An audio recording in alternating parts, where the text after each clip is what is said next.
Neutralis or BDS becomes the 4 seed, depending on who will lose this one. And yeah, then depending on the other result as well, all that kind of stuff, all the kind of funny stuff comes into play to find out who will end up where. The bans will start, and Floors is the first to be removed. It's an operator that BDS is knowingly, within their arsenal of weapons that they really like using. When the operator just came out, they even went as far as saying this is the strongest attacker currently in the game due to the versatility. Of course, not going to be allowed now. Ying to be banned, Mira as well. Nothing too out of the ordinary there so far. And it remains nothing out of the ordinary with a Valkyrie to close it out. Yeah, we're sort of looking at, I guess, I'm not going to say it's a grudge match because it's been such a long time. There's obviously been roster changes since that time. But the fact that we're going back to 2 of those maps, the fact that we're sort of having a return towards a battlefield that's already sort of etched its mark in the history of these 2 teams, there's a little bit of a tingle about this game. Yeah, of course, and then there is still, something to be gained here for both these teams as well that truly, ups the amount of odds and, well, not really grudge, but the will to win it, which is, of course, that upper bracket that is up for grabs, whoever will win this match. As we get started in the bottom floor, no basement on this map. It's one of the only few that does not have a basement. It is going to be the bakery. And there's usually a couple of approaches you could go from here. Or I have to say kitchen rather, but bakery is part of it. So either a attack from there you go, the bakery comes through, or we are seeing one from the freezer. That's usually the main directions that get taken by the teams. If it is a freezer take, you need to clear out a VIP, you need to clear out a bit of top floor control, etc., etc. Oh, too early there. Couple steps too early. Almost put a bit of damage down there. They fire back, but it's sort of a statement. This game is going to start itself 5D, and it's probably going to end the same way. The top is rebuilt just a little. They're going to see if they can try and protect Bakery from the pressure across the board. They've got these echo drones running out that outside intel from the side of the hatches. You can catch windows, catch motions, but BDS aren't handing anything as of yet. There's at least the pings on that player. But again, pops its way back in. Alems. Caught out, and what a perfect use of intel to gathering. Yeah, we've seen this many times, especially in the European League from Rogue, for example, and more teams are starting to use those yokai drones now in a way we could just drive them out. Brede catches a shuttle as he rotates down the white stairs, not quite sure what the idea was there, but get caught off. So the trade is, or the entry is instantly being traded out right here by BDS. They've lost Dokkaebi though. It is quite some utility that you now have to do without. No more phone calls, no more hacking of the cameras to come through. That will make sure you lack a little bit in the intel game. Iconic, talking about intel, knows exactly when the drone comes around the corner. It's not going to be able to pick it up. Has to rotate out quickly because he knows he's being chased. But decided to back in. Liquefac on the Jackal will be able to pick up that kill. Now the member or man advantage is here for BDS. Well, can they try and build behind it? You still got to do the work on the site itself. There's a lot of hefty structure around kitchen, around the sort of construction of the site. Manchiro is going to see if he can smash his way through, shepherd the players, force them into uncomfortable situations.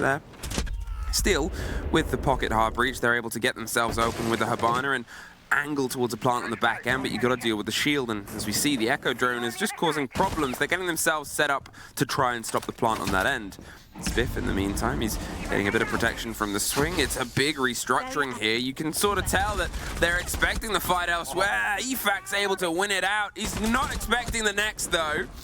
But Shaiko, in the meantime, takes J-Nono out on the back end, leaving just Forest alone. Now, with 30 seconds, an Echo can cause problems, but it's a 4 versus 1. BDS, if this is going away from them at this point, it's entirely their mistake. They have the reveal, the location of the player, the smoke to cover it. They're going to see if they can stick it. The grenade forces the play. They're going to get on the drone. They're not quite able to stop the plant as of yet. A split second too late, and, well, it was very well played there from BDS. They drew the attention, drew the focus, and have got him cornered, and a BDS opener.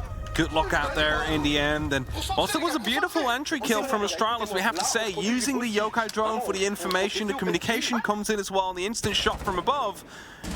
In the meantime, we have Bride watching the white stairs for 2 minutes straight, and then the use of the Jackal as well, of Liquefact to isolate some of these players, kill them as well. BDS able to regain that numbers advantage early on in the round.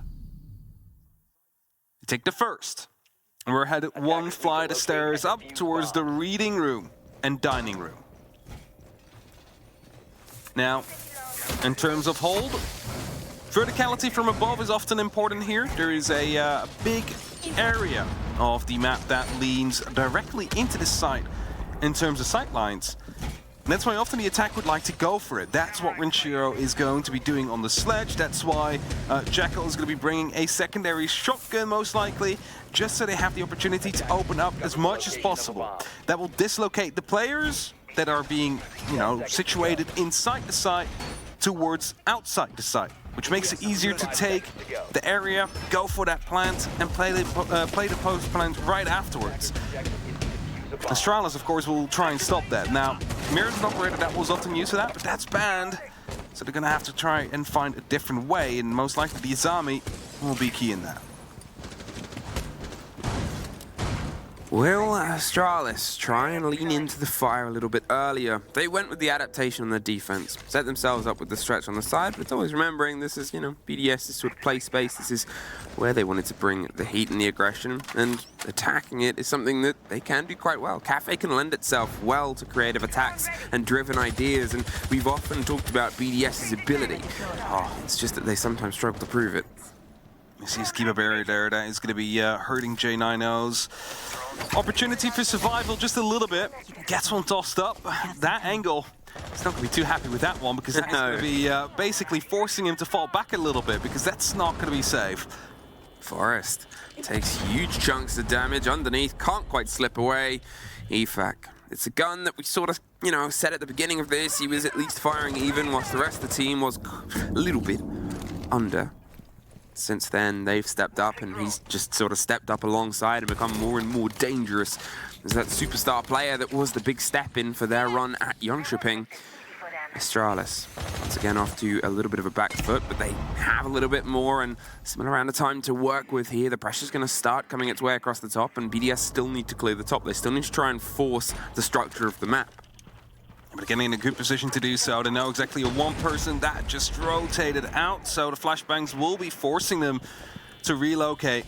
Spiff coming up these white stairs. He might be shot in the back. Oh, again. Player on BDS just letting himself to be known earlier a bit too much. He's going to get swung on by the Jaeger here. If he's not too careful, needs to fall back. Day takes a gunfight on the other side. It is going to be Liquefact that saves his life. And then suddenly a strike all across the board. J90 gets one back. Tempted to swing into the next. There's two over the shoulder. Can't quite get the connection. Lost between pings. BDS. I know. Okay, so what he said is, we're doing very well, we're doing super well, let's go. That's basically, what they went at. Said the communication's very good. Yeah. And Astralis, no, Astralis have taken the time out. It's very... Let's listen in.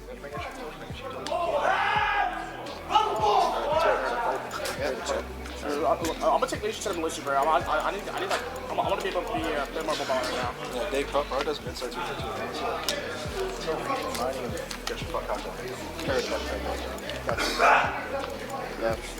Yeah, we just fight these boys. No more fucking layers. Yeah. We just push hard. They can do something. I'm gonna drop the. I'm allowed to drop the BP. I can take some of those impacts so I kick that guy off the windows here. All right. Alright, yo, listen, like back, he's looking for a White Walker, bro. If I drop them loose, he's 100% looking for a White Walker. Shuttle, get those same holes. I'm getting up right now. Third. I'm gonna put the Jack. Do you want the pistol shield? Or do you want to put those out? All right, well, sounds like they're sort of getting their heads back on and saying, let's fight these boys. Let's get into this. There's a little bit of just going, we can take this fight. They have to make sure that early on in this series, they know that they can step up with these engagements because they can.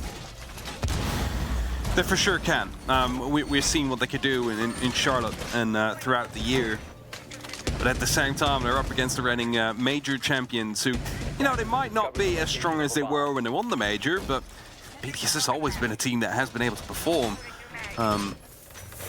It's always a scary team to play against, especially when those first 2 rounds start off like they just did. And when I was listening to the timer, it wasn't really like a motivational speech to come through. It was more of a, okay, let's do this, let's pick this instead, like instead of this operator, and it's drop the bulletproof camera, take impact so we can challenge them on the windows, all that kind of stuff. So they're just looking about strategical differences rather than that motivation. So that leads you to believe that indeed something is just not working. They figured it out. That's what they're fixing right now. Okay, Astralis, let's see you fight back.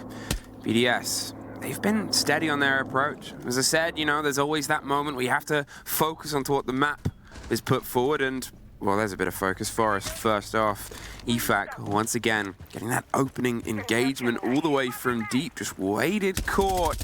And that is that coordination, that communication from BDS. This is such a different BDS from some of the other BDS plays that we've seen. It's one that knows the game ahead of them. The reason that they're being this short and sharp is because of the respect that they've paid Astralis in the preparation of this. They're reading them super, super well.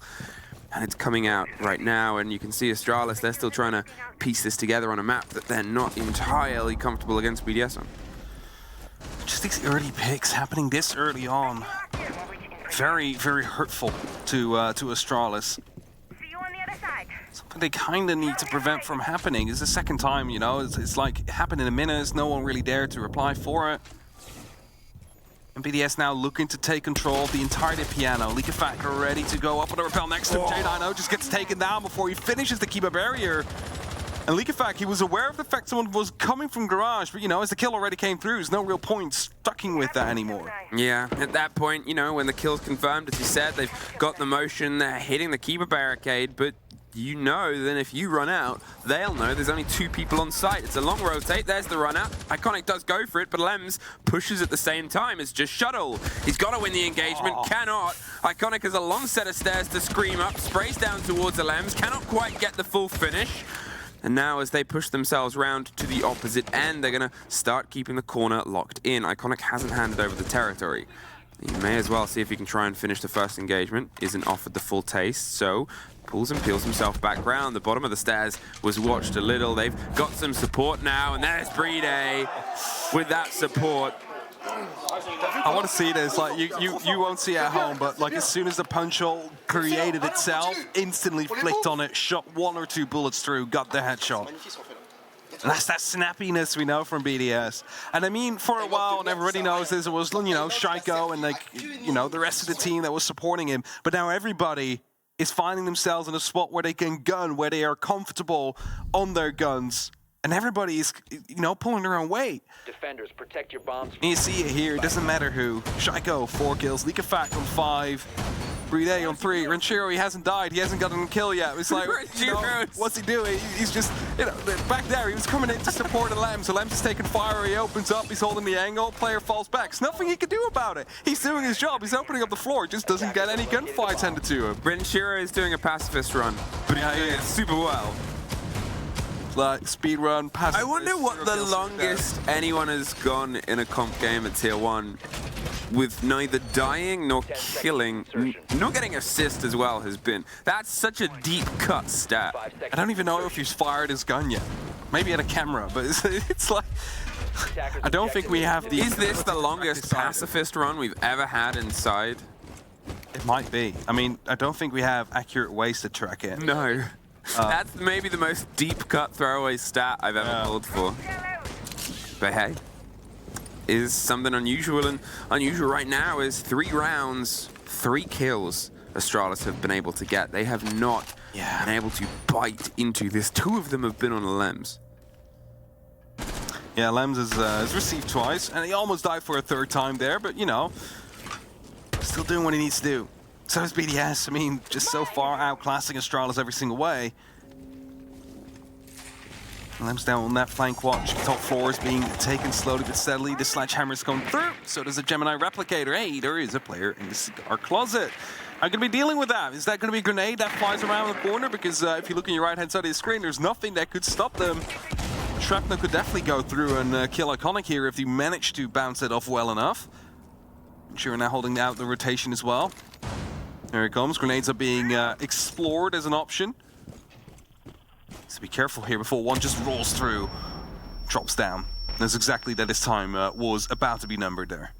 Longest I think we've had all Astralis' players alive for. They're not driving into the engagements as quickly as they were before. There's a lot of soft that needs to be cleared above, but you're looking at a couple of C4s, a bit of danger. There's obviously razor blooms out and about, lurking somewhere to cause some problems, push some momentum, and Astralis, they're happy to sort of flitter around. Shaiko takes a lot of damage from one of those razor blooms, I believe, and at least doesn't die for his sake, but it is going to make any future engagements a lot scrappier, especially when you look at the site. If you're fighting sort of bottom to top, if there's Goyo canisters, it becomes a lot more dangerous to only have a sort of fraction of your health left. Of course, but at the same time, I don't think Shaiko really minds, because he usually just goes for these little, you know, swing instant pre-fires and just snaps on the head, so he doesn't need any health. One is just enough for him as well. Calls are coming through, and that means that a push or at least some ground needs to be gained right here by BDS. Shuttle is finding himself in a bit of a, well, precarious situation as he's being pushed from above, from the side, and gets taken down by Shaiko.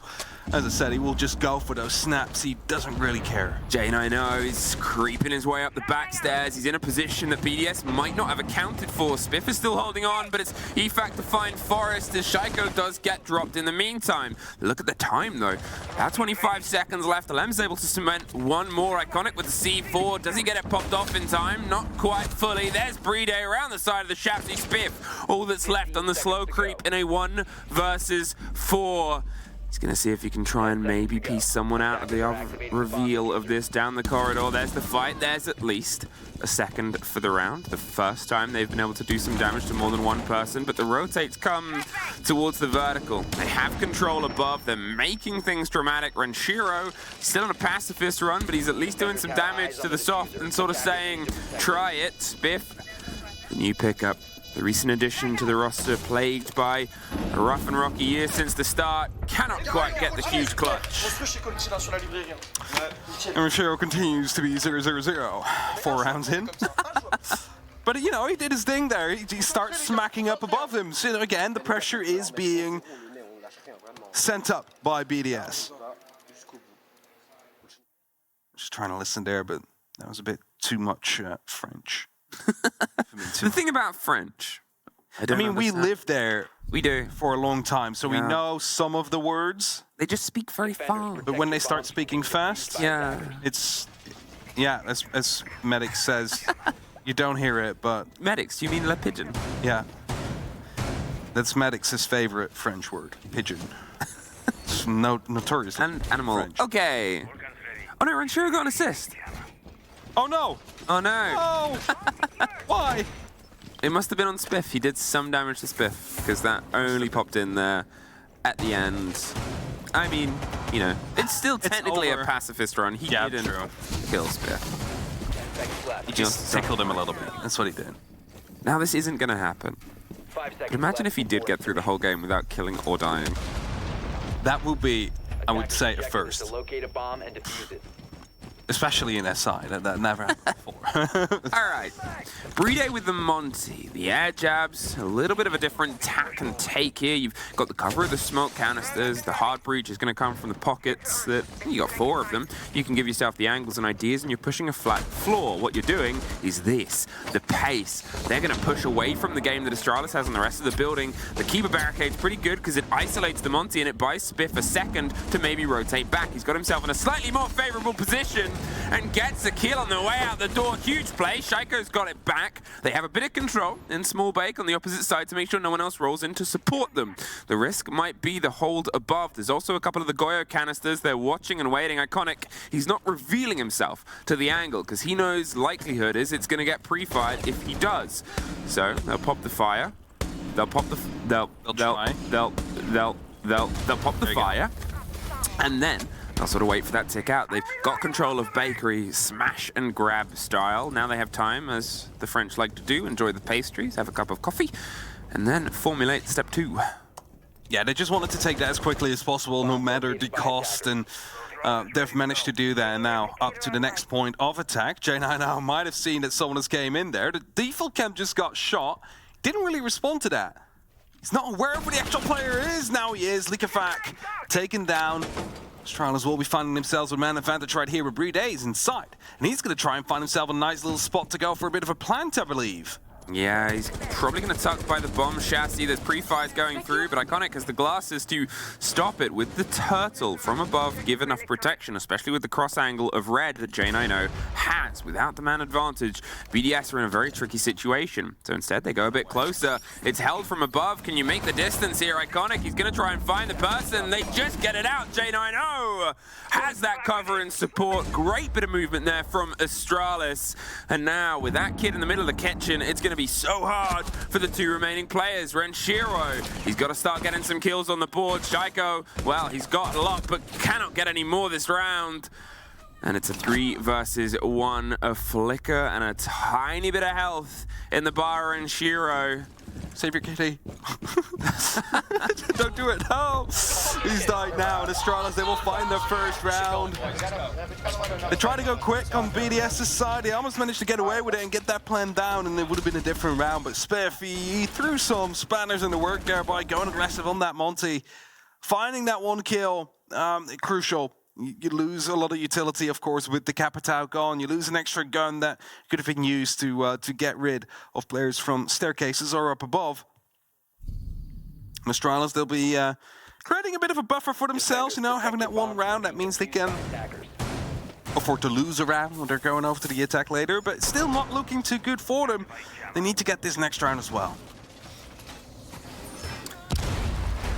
All right, Astralis, it was the start of something. To get a second one, and then, well, you've still got to try and tack it. It's a lot of momentum. Reminder, they've used their timeout, they've used their conversation, so if things start to go off, well, they can only really play the game ahead of them. And, yeah, it's BDS's map, it's the start of a long series, but, you know, getting your heads in the game when things start to slip away, it's not always easy. You sort of look at the previous showdowns that they've had. The first map for BDS has often been quite tight, and then it's a bit of a back and forth, and you know, it's usually on the side of Astralis, it's quite a strong showing in the first map. It was a 7-3, a 7-3, a 7-4, and then it turns into a bit of a series here. So it would be the first time that Astralis have not got on to the winning start in the sort of first foot.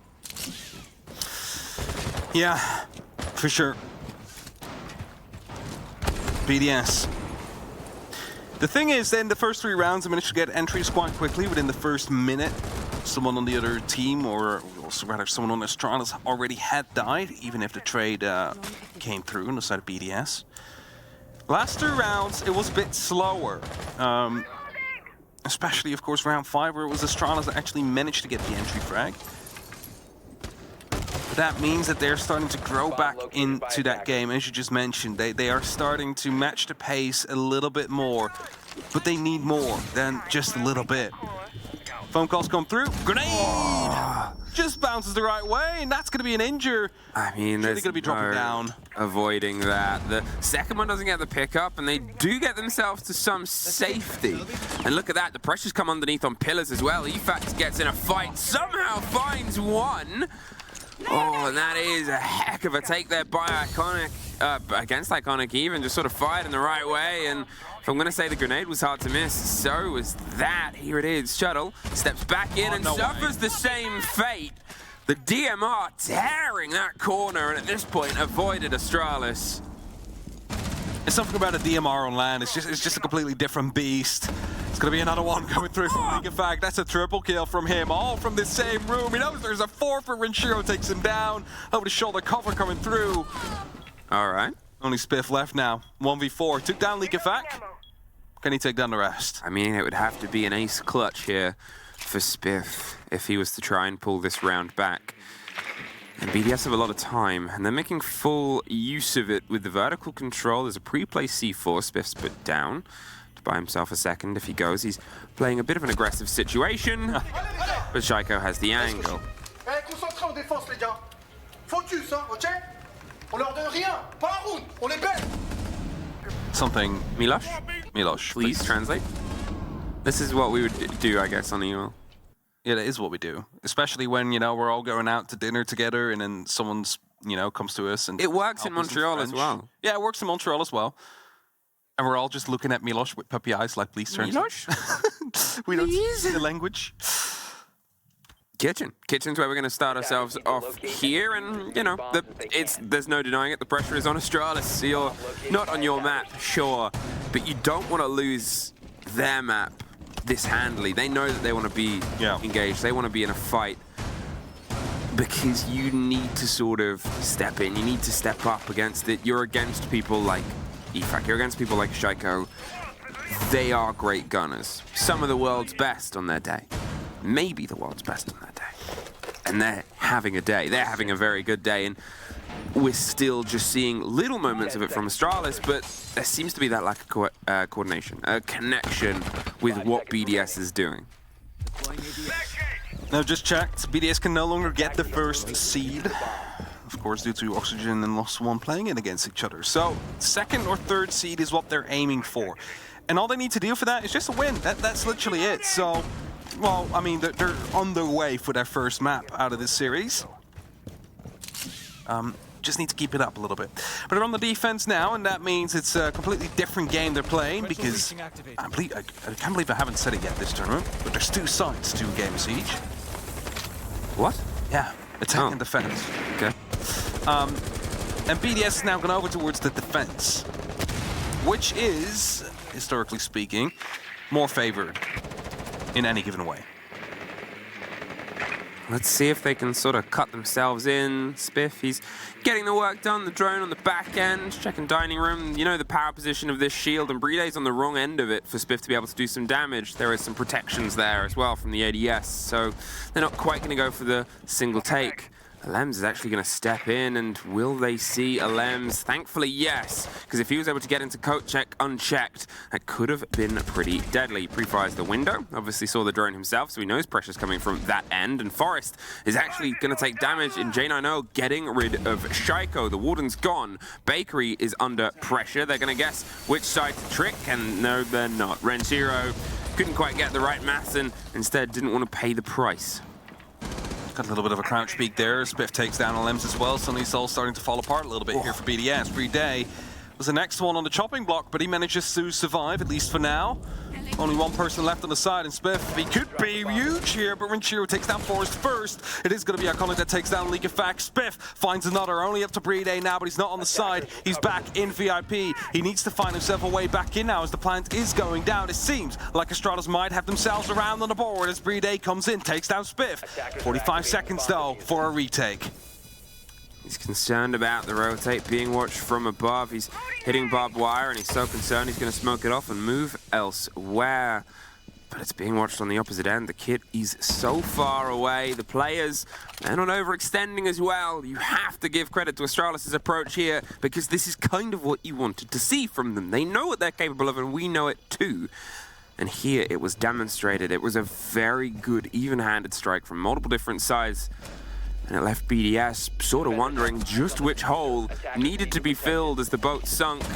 Out of time, but a great take nonetheless, as he's still going to try and fight his way back into his own site, but Astralis demonstrate what they can do on their first attack. Managed to break through on Bakery. Well done there, and as you mentioned, they showed what they can do. They opened up that wall quickly. BDS, they fell. Nothing really they could have done at that point. And if your last man standing is not on the site itself, the clutch is becoming very difficult when the diffuser is going down. We're headed up one floor. Headed towards the reading room and fireplace. Protect your bombs from being defused by attackers. So, just like Astralis, after losing out on that first site, heading up, trying your luck elsewhere. And of course, BDS, they have a pretty big margin in rounds already won. They have to, well, basically do half of that over the next half. Can slow down a little bit, but the bigger the advantage is, the bigger the blowout this game is, you know, the better that will be for your mentality and the more hurting it will be for your opponents. 5 seconds to go. In terms of the attack here, Astralis, they had one idea, and they've entirely swapped it out for a plan B, whether it's a different site they expected or not. You know, it's quick adaptation, a thinker. It has obviously dropped off a lot based on the changes that she's gone through. To be honest, she couldn't have been there more when she was in that position. There are some moments where the downs come through, where the pressures happened in this game alone. The ability might get some usage, but otherwise it's the connection of the gun and the drive behind it. You can offer yourself some pace in otherwise not quite pacey situations. Will they focus across the top first of all, see if they can try and force it out? Or, to be honest, with the previous take, it was all over the map, and it seems like they're going for something a little bit more direct here as well. Force holding J90, just putting up some of these air jabs on the flank watch. Grenades get tossed in, might take care of some utility, but no player of BDS is themselves caught off by it. A minute has passed, and Chanko gets the first kill. Force taken out, I'm not quite sure from where. Lems takes a bit of damage. It's just BDS holding on tight right now. They're trying to make sure that Astralis doesn't really have anything to work with for now. A lot of them are just repelled up on windows or on the roof. Yeah, Astralis, they've lost the first body here. They've lost Forest, the Nook, and the ability to dive themselves right up close on this map is pretty powerful. They've dropped in on red, though, and they've been able to filter their way down. They're right knocking on the door of the hefty train machinery room. They're looking towards the carriage and the Zulu corridor, but otherwise still just sort of held a bit at bay. BDS hasn't had to move their shape yet. From what they set up at the very beginning to where they're at now, apart from that opening interaction, they've not really been stretched. They've not been pushed. Their pressure is the same. So is it going to be a strategy that holds on to this? More of a direct line onto this back end of the site. Are Astralis playing a little bit of a blinder here, or are they blind to the traps that are about to befall them? It'll be that big question we'll see answered in just a couple of seconds at least. A lot of pressure is being pushed up now. Shaco gets another kill onto J90. As the wall gets opened up, I wonder if the player on the actual white stairs is fully aware of that. Lems. Yeah, they left. Up. Yeah, they left. Sees the player now, but gets taken down instead. A little bit of damage done. It kind of goes for the swing in, but needs to be careful to not instantly be replied upon by Renshiro going in with the quick peek. Only Spiff right now, 1v4. Again, he is in this clutching position, needing to lock it out, because otherwise, BDS are going to find themselves up on that point. A second of silence, but look at the motion that's come through. They're still above. They're watching and waiting, and you know, the back line is the danger here. Are they on the stairs? Are they on the corridor? You've got to still try and break your way through. They're on pillar, and there's a cool reaction that Spiff goes towards there, but then they pull away. Tucked on the corner, they make their own punch hole, but he doesn't quite get the timing and the sight on it, pre-firing the pistol and the angles as he slips his way back round. But it's Shaiko with a secondary. I like how, in like the last two shots he fired, he finally figured out it was a punch hole there. Yeah. It's like he just didn't see it because it was in his peripheral rather than in his center. Or side. And the French here is an opportunity to. I think I heard the word attack. Oh, could be. I mean, They might be talking about how their attack is currently working. What to do against their attack. I don't know if I did hear that word. I might have just had syllables that sound like the word attack. I've no clue. I don't speak French. Neither do I. Just a couple words. All right, let's see if they can lock this out, or if Astralis have to make a pretty risky comeback. It's not going to be easy, obviously, with how the momentum of the game has been. There's been a couple of rounds that have gone away from them, but otherwise, it's sort of been the BDS show. They made sure that, yeah, this is their map. It's not an argument. It's more of a statement at this point, and it's looking more and more likely that Astralis are just going to have to do the same thing on the second map. That's what they hope to achieve, at least. But BDS is looking like they're all on point right now. It's not per se that, you know, strategy is just working out like to perfection. It's more of the fact that every single gunfight just seems to be going away, and it's just the chaos that Cafe brings that really leans in well to BDS's gameplay. Either way, a lot of information either bypassing or gathering on the side of Astralis. We have the Gemini Replicator, we have the Jackal to gain information, we have Nuke to bypass whatever there is on the enemy team. Maybe that way they're hoping to find some success. It's a comeback from 6-2. We've seen that happen before. It is possible. And it's worth fighting for because it is a, point system we're talking about. Overtime doesn't really matter here as long as you win the map. Reloading. Cover me. Astralis having to have to play the rest of this game close to perfect after the rocky road we had to hear, and the first fight goes away from them. EFAC opening up a round as he's done so many throughout this game with a wide swing and a good take. Forest, the Nuke, the first off the board, 2 rounds in a row.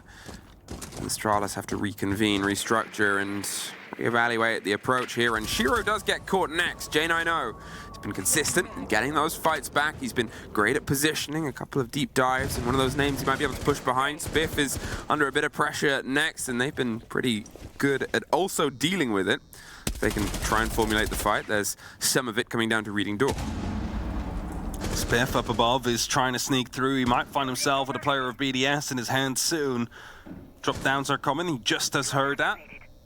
Not aware of the fact that the alibi's out there, just check the corner, and as soon as he goes off, Shaiko swings it, gets the kill. Alems follows up as well before Shuttle manages to take one down. A Claymore will take down Alems, and that brings it to a 2-on-2.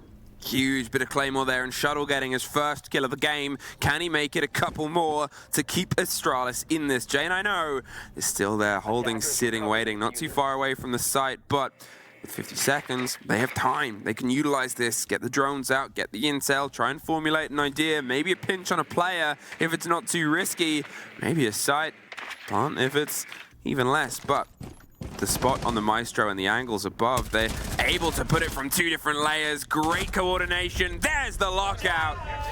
And Astralis keep themselves fighting one more round. Alem's going for the jump out there after he managed to get the kill. He was aware of the fact that someone was still repelled, but he just went up on the roof. And instead he doesn't get a kill, and he jumps into the Claymore, hands the advantage back slightly. But still, nothing really to worry about for BDS here. It's only, it's 3 rounds now for Astralis, but there's still 3 more to go. They're basically halfway to the point of bringing it to OT. And we're headed towards the top 4 now. To locate and defuse bombs. Have we actually seen the top 4 yet? I don't think we have. Nope. Yeah, I was going to say, I think this is the first time we've seen it, right? Very second round, I think. No, that was also a reading room. That was second? Yeah, it's the first bomb. They used the top floor they picked it and then they picked off it. They used the top floor extension to hold the reading room. Yeah, They didn't actually play it. It's not often you see the top floor hold here coming down in round 10 for the first time. No, but it sort of says a lot about Bar. Yeah.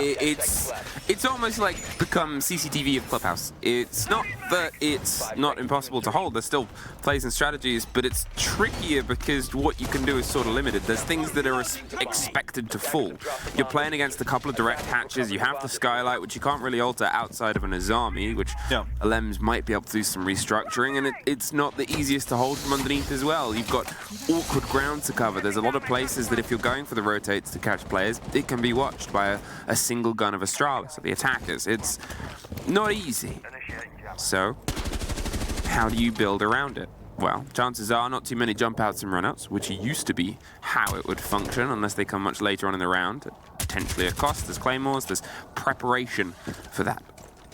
So far in the tournament, Bar Cocktail has had a 62% defensive win rate, so statistically speaking, there should have been a reason that we had seen it before already. It depends. It is... the less you see something, the more sure people are of it. It's very true, but it did get played like it's the second most played side. Wow. Either way, E on D goes off, usually an indication of the next push to come through, or at least some ground to be taken, and it happens in the bottom floor. It's Forrest to be entering himself towards VIP. He's going to be heading up towards the white stairs. A drone goes right ahead of him, so they should be aware of the fact that a player is out there. Spiff as well, holding for the rotation that might go upwards, but I believe Likafak has got himself towards the washing machines and is going to get himself into the reading room to escape his certain death. Oh, there's a little bit of motion. Forrest, look left. Somebody's creeping around. Alems. He's just able to get the first out as Forrest tries to find the next, but it's Shaiko to find J90 and Efak to find the head of Forrest. All down to Spiff and Shuttle. And a 5 versus 2 Shuttle. The slow creep down white. The slow reveal of the Azami's one that he can win. Almost finds the next as well. The quick swap. Lumber's going to get replaced. The Selma gets caught out by an ADS by the sounds of it. Won't pop the keeper barricade as Spiff comes round to offer some support. Doesn't have the grenade to give anything more, but they might try and get a catch on a player. Efak was tempted by the angle, but was not offered it. Yeah, they also remembered that if they would have gone for a jump out, that could have been potentially a 3v2 at that point, and then suddenly it's very doable for the defense to attack to get back into it. So just save your numbers. Don't take any big risks right now. Use those little angles you've made with those keeper barriers to your advantage, and as Astralis is trying to do the same by opening up some of these walls, the smoke canisters are starting to come through, grenades and C4s are being tossed out by the defense as well. Oh, only a matter of time here before the first one falls, and that's going to be Shuttle. Only up to Spiff now for 1v4 clutch if he wants to live, but BDS take map number 1 in convincing fashion, 7-3. Yeah, it was a very solid performance there from BDS. They sort of set the pace quite early on and never really let Astralis quite catch into it. And you know, as I said, it's not always that you see somebody say this is our map and they prove it, but they have here. Shaiko and Efak, 26 between the pair of them. If they can keep this gun game up and Astralis is slow to warm into it once again, this could be a quick series. We'll go to a quick break before we're back with map 2.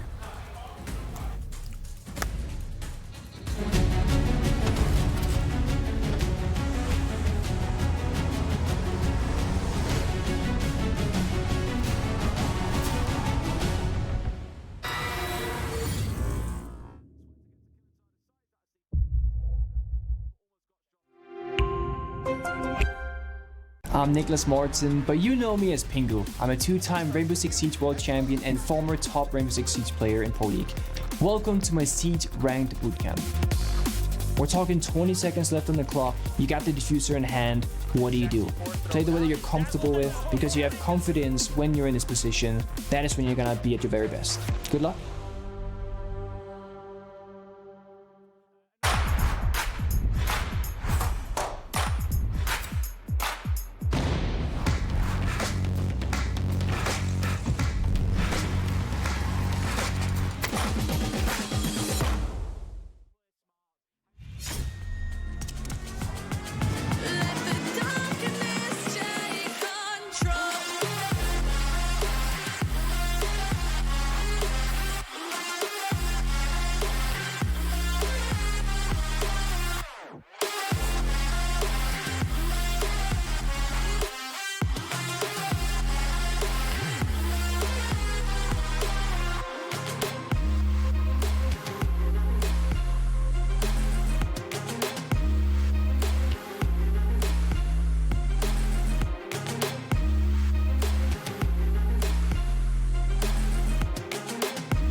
Hello and welcome back here to BDS versus Astralis. BDS, well, to say Cafe was their map pick, you would be right on 2 levels. Factual and, well, factual. They absolutely dominated it. They were running the boards and Astralis just could not get their teeth into the showdown. A 7-3 end.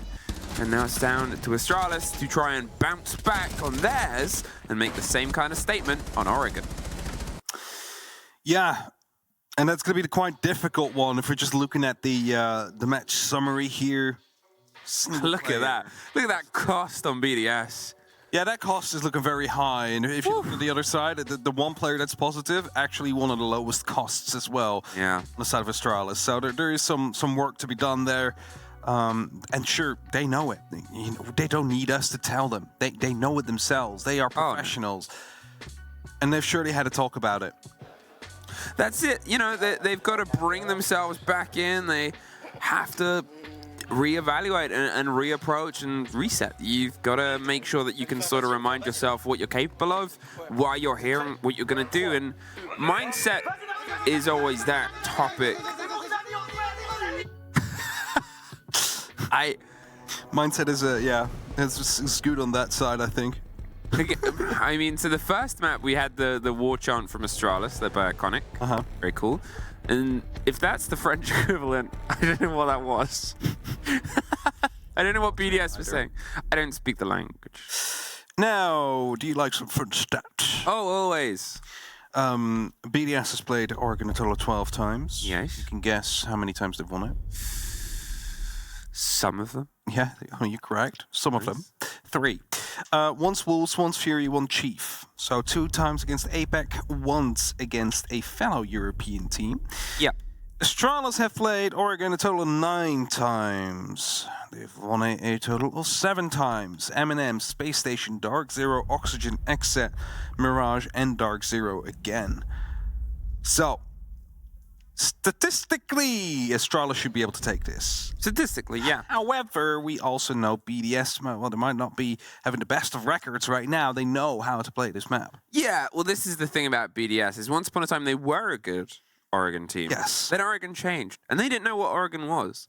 And they haven't quite been able to find themselves back in. It's almost this thing, you'll see it, where BDS fans are like, why do they keep going back to Oregon? Because they can't get it nailed down. And it's not that they're a horrible Oregon team. It's more that they're an average Oregon team, and a lot of other teams are good Oregon teams, because Oregon gets played a lot. And it sort of becomes that argument of which teams have a wider map pool and which teams have a shorter map pool, but they're stronger on that shorter thing. This is when it gets tested.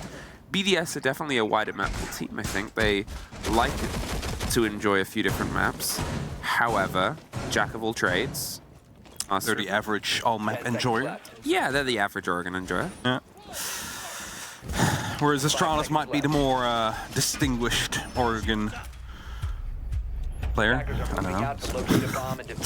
We'll see how it works out, because, I mean, the 7-3 is definitely a big, big blow to receive on your final match of groups. And, of course, both these teams already managed to qualify for playoffs, but what we're playing for is the extra life. Yeah. And as you mentioned before, we're all gamers. We know that it's going to be good to have that extra life, because that means that you might, you know, mess up the Goomba Stomp once. And you can still continue going. They got it. They got it now? They get it now? There you go. Yeah, and Lem's just staying around to check, just to be sure. They've rehearsed this whole strategy. That was part of it. All right, well, talking of part of it, look at this, Iconic. Already in. He saw that the fact that the bottom of tower was softed, and that gives him the confidence to know he's not going to get swung. He's not going to get some immediate pressure from the opposite end. There's a little bit of width for them to get it popped open, and they're more and ready and raring to go. They've got the Thatcher. The hatch won't be the biggest problem in the world. They'll get this rolled on.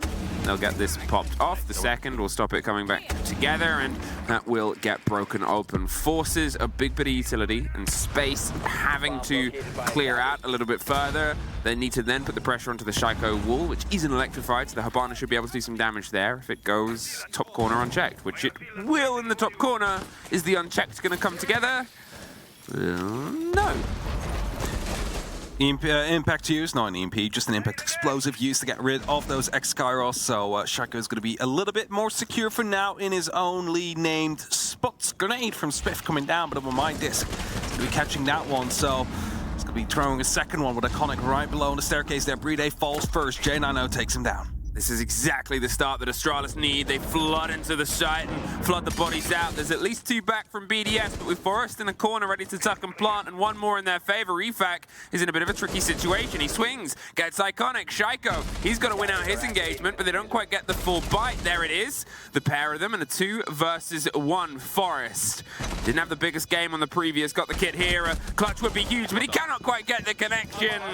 And I said the danger is these 2 guns from their previous map continuing to pop off. They said we. For those of you at home that do not know what it means, that means yes in French. It's just clarifying here. I'm traveled. Well spoken. But they did exactly everything right there on the side of BDS. You know, Efac swings out, takes down the one on the cover.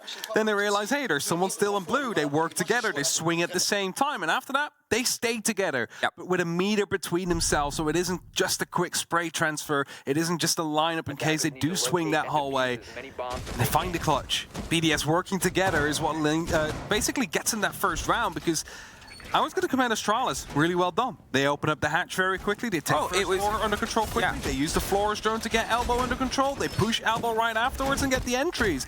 Everything was going their way until Shaiko and Efac struck back. It's the very strange, frustrating thing here is Astralis did that. I'm not going to say perfectly, obviously, but close to. It was so good. And you want to say, just do it again, because you'll more than likely find success. It's one of those things where, as you said, all of the structure take was fantastic. It was some of the best attacking that we've seen from them. It's their map, you expect it, but that was so well played. It was exactly how they needed to be. Yep. They needed to bounce back into this game, and they did.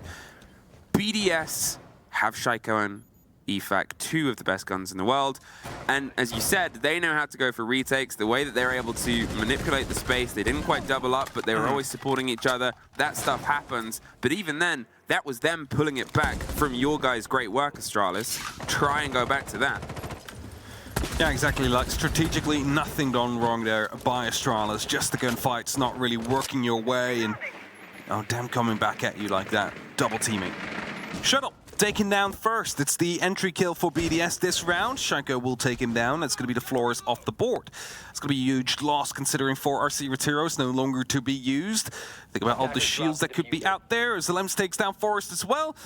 This looks like BDS might just try and continue on their old habit that they have set up on Cafe. I think they were taken a bit surprised by the pace of Astralis on the previous round, and they've sort of said, well, let's see if we can lean into that a little bit more. Obviously, different side, second story, more windows, but there, Shaiko propped up on the attic window, waiting to see a result, and Spiff, in the meantime, he's crept his way through into Trophy. Isn't quite going to overextend the swing. Just going to hold and hope somebody gets caught out and a bold rotate round the back end as the Candela pressure might start to come round behind them. But you're up against the Warden. Shaiko is the perfect person to be in a position to stop this. He turns on the glasses, he waits. Zalems is on the far opposite end. The grenade under Renshiro doesn't get the catch. And look at this, Shaiko, he just steps even further in. And as they see it's a Warden, they pop the canister. Spiff gets caught from Renshiro. And Iconic now a little bit separated underneath. And he popping those glasses, not even trying to go for the shot on the Candela. You can, of course, shoot them out as well, but it's just so finicky, and you know, often a push instantly comes right after. So using those glasses is just a way better option to deal with it if you are, of course, the Warden. Now, there is a C4 still in pocket for Shaiko. Iconic is hunting below, but he gets taken down, meaning it's only left to J90. Oh, he did everything he could. He jumped in, got taken down. There was nothing really he could do from that spot. And they're getting very loud at the side of BDS. Lui, miskin, la ying là, il a rentré, il a mis ses 2 lignes dans 2 ADS. Il y avait un Goyo, il n'a pas pu rentrer. Something entry, Goyo, and get you an entry. Goyo gets you an entry. Something like that.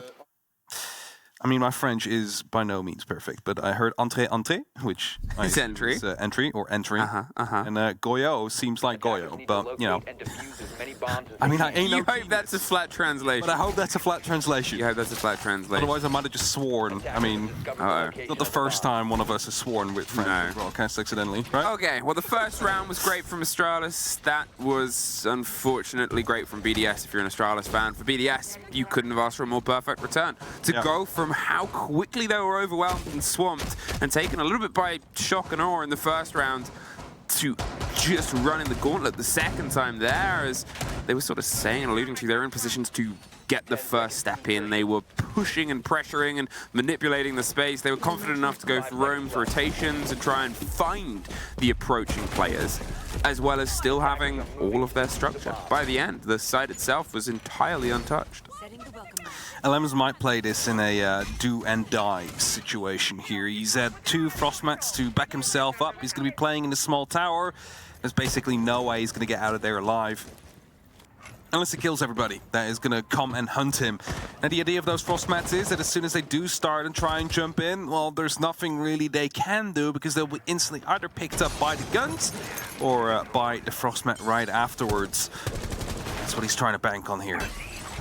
Forest going around the back end of LMs. The shuttle is on the front. They're going to see if they can probably pop some grenades, and they're going to see if they can get some support just from around the side. The Florist drones are a great bit of kit for this exact break.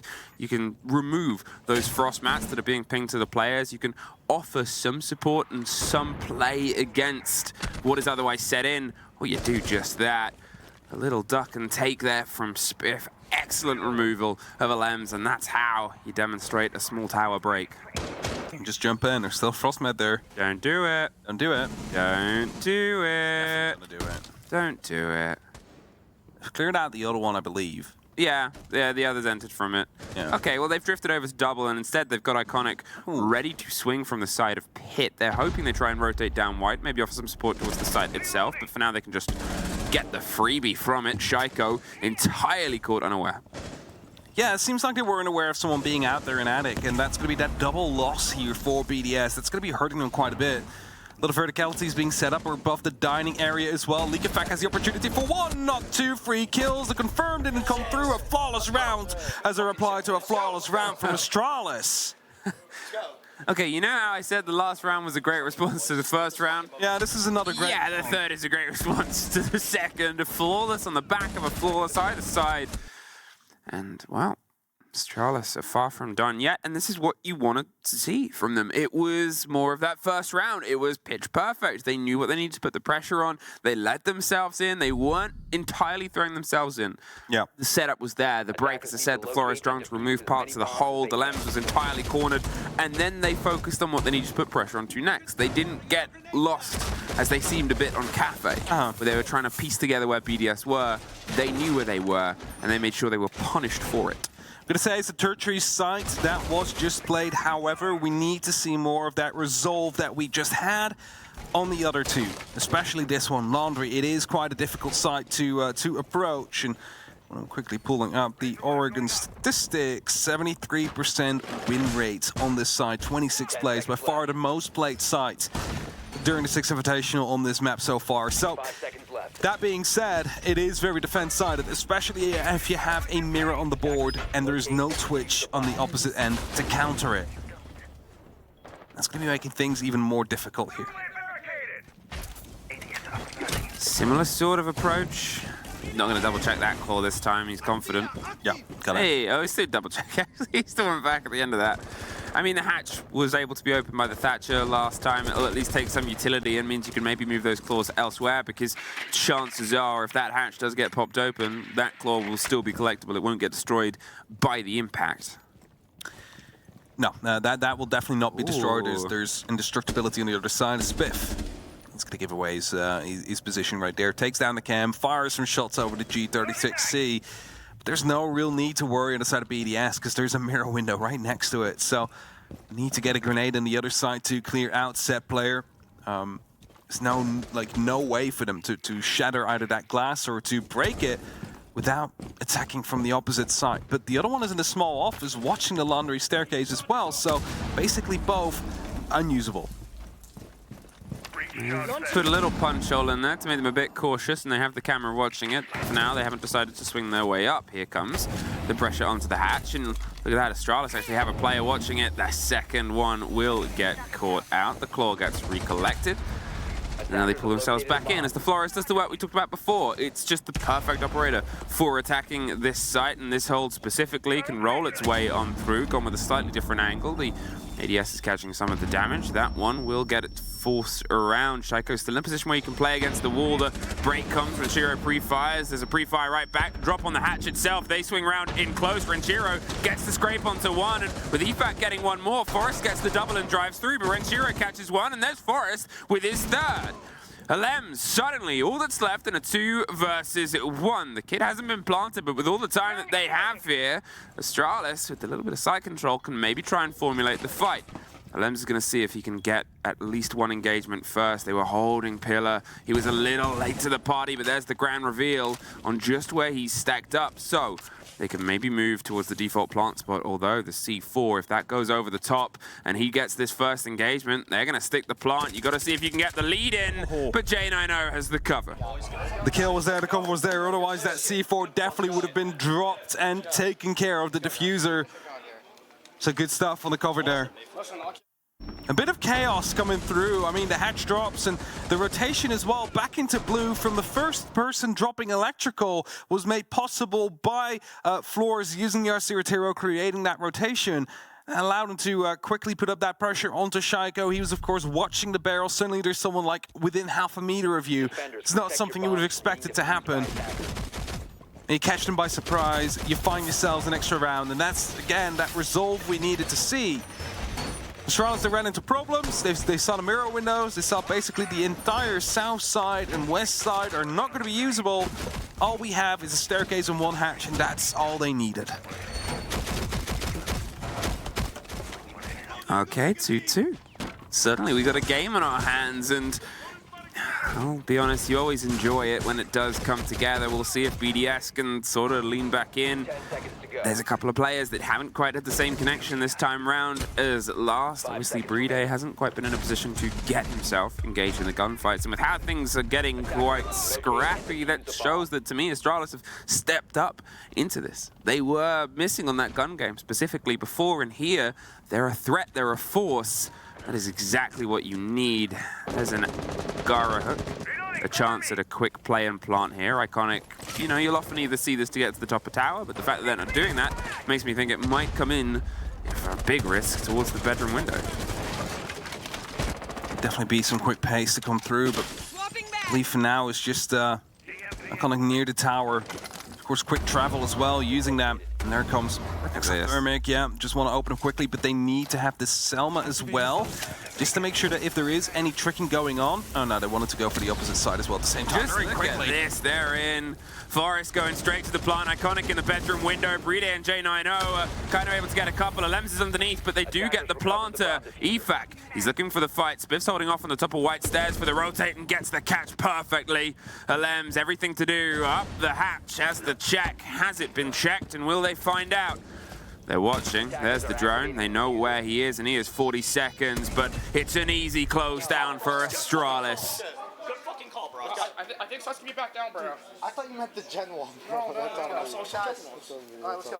Good calls coming down on the rush call coming through. Just all these openings happening at the same time and just instantly running through the breach. That is always something that catches defenders off guard. Same with the Amaru just repelling in. So I called it. As you called it, yeah. And that means that, you know, you catch BDS by surprise. There's only a couple of people left and they're offside. There's not much they can do. And now they're headed back towards the basement, hoping to find themselves with a 3-3 half. Astralis has been so sharp these past 3 rounds. And you kind of wonder what is going to blunt them at this point. The pace has been phenomenal. They are a great Oregon team, and they're proving it. And as I said, you needed that. You wanted that from them. The same way BDS did it. Because the third map is going to be a bloodbath if we end up there. And at this rate, we probably will. But it's a game of 2 halves, and I won't get too ahead of myself. BDS they've struggled to get a connection with the players of Astralis. Just the motions that they're making as well. They always seem a bit surprised that things are coming at them as fucking heavy and hard as they are. Yeah, for sure. I mean, BDS did look quite surprised there, and you shouldn't be with the openings happening. Someone should be watching them. Someone should be ready to instantly reply as they walk in. And, you know, of course, Briefars came down from Astralis, and one of them instantly did get a kill. But BDS should be more ready. For now, they're showing that Oregon isn't one of their best maps, and they'll be struggling with that if they continue throughout this tournament, if this is what their current state of Oregon looks like. J90, he was sharp in the first map, and there's a big name screaming through the last site. Iconic has stepped up massively as well. To be honest, my eyes are a little bit drawn to the Blitz, though. Where is Forest going to go as their point of ingress? You'll often see a Blitz push onto blue. It'll move behind, drive towards the shield, and just put a lot of stress and pressure on the player, but it's often combined with maybe a Gon 6, some pressure from around the sides as well, because you're forcing yourself against a smoke and a shotgun. There's a quick play and break onto the hatch itself to make sure they don't get electrified, and focus towards tower once again. Force is having himself ready. He's bringing his own drone towards him. He is just going to be that one bit of pressure needed from blue. I think we're going to see a similar kind of hatch drop strategy coming through, but this time there is going to be that one shield to provide some support. The Samus go off. That is going to be putting Shaiko in a bit of a more difficult position if it were not for the impact grenade they just used. As BDS, for now, just using his smoke canisters to stop any push from coming in. There's only 30 more seconds he can do that with before Forrest is free to walk in. Well, as I said, pressure around here onto blue, led in by Flores drones. Will he make the motion? There's the drive. He's concerned about Shaiko swinging, but J90 has the cover, and there's the Blitz trying to get it. There's one, there's two! Locked down on the elbow swing, and Astralis blindside BDS. Let's go, baby! Put your hands in the air! Put your hands in the air! Good fucking Just having a party already. I haven't even won the map yet. But they're definitely on the way there. And that was one of those classic 3, 2, 1, execute moves coming through as they just went for it. The double kill with the Blitz. The other players as well, just doing what they needed, picking up their fights. The cover on Shaiko as well, perfectly placed. Now BDS over to the attack. On the defense, they seem lost. Let's see if they can pull something together on the attack right here to bring it up a little bit closer. Located by attackers. Because those first 2 rounds, that was great. Everything else afterwards is not major champion material that we've seen. It's not what we're used to be seeing from them. No. They're going to try a play of their own, though. What? How do you fight fire with fire, fight Blitz with Blitz? 10 seconds to insertion. Can you blame them?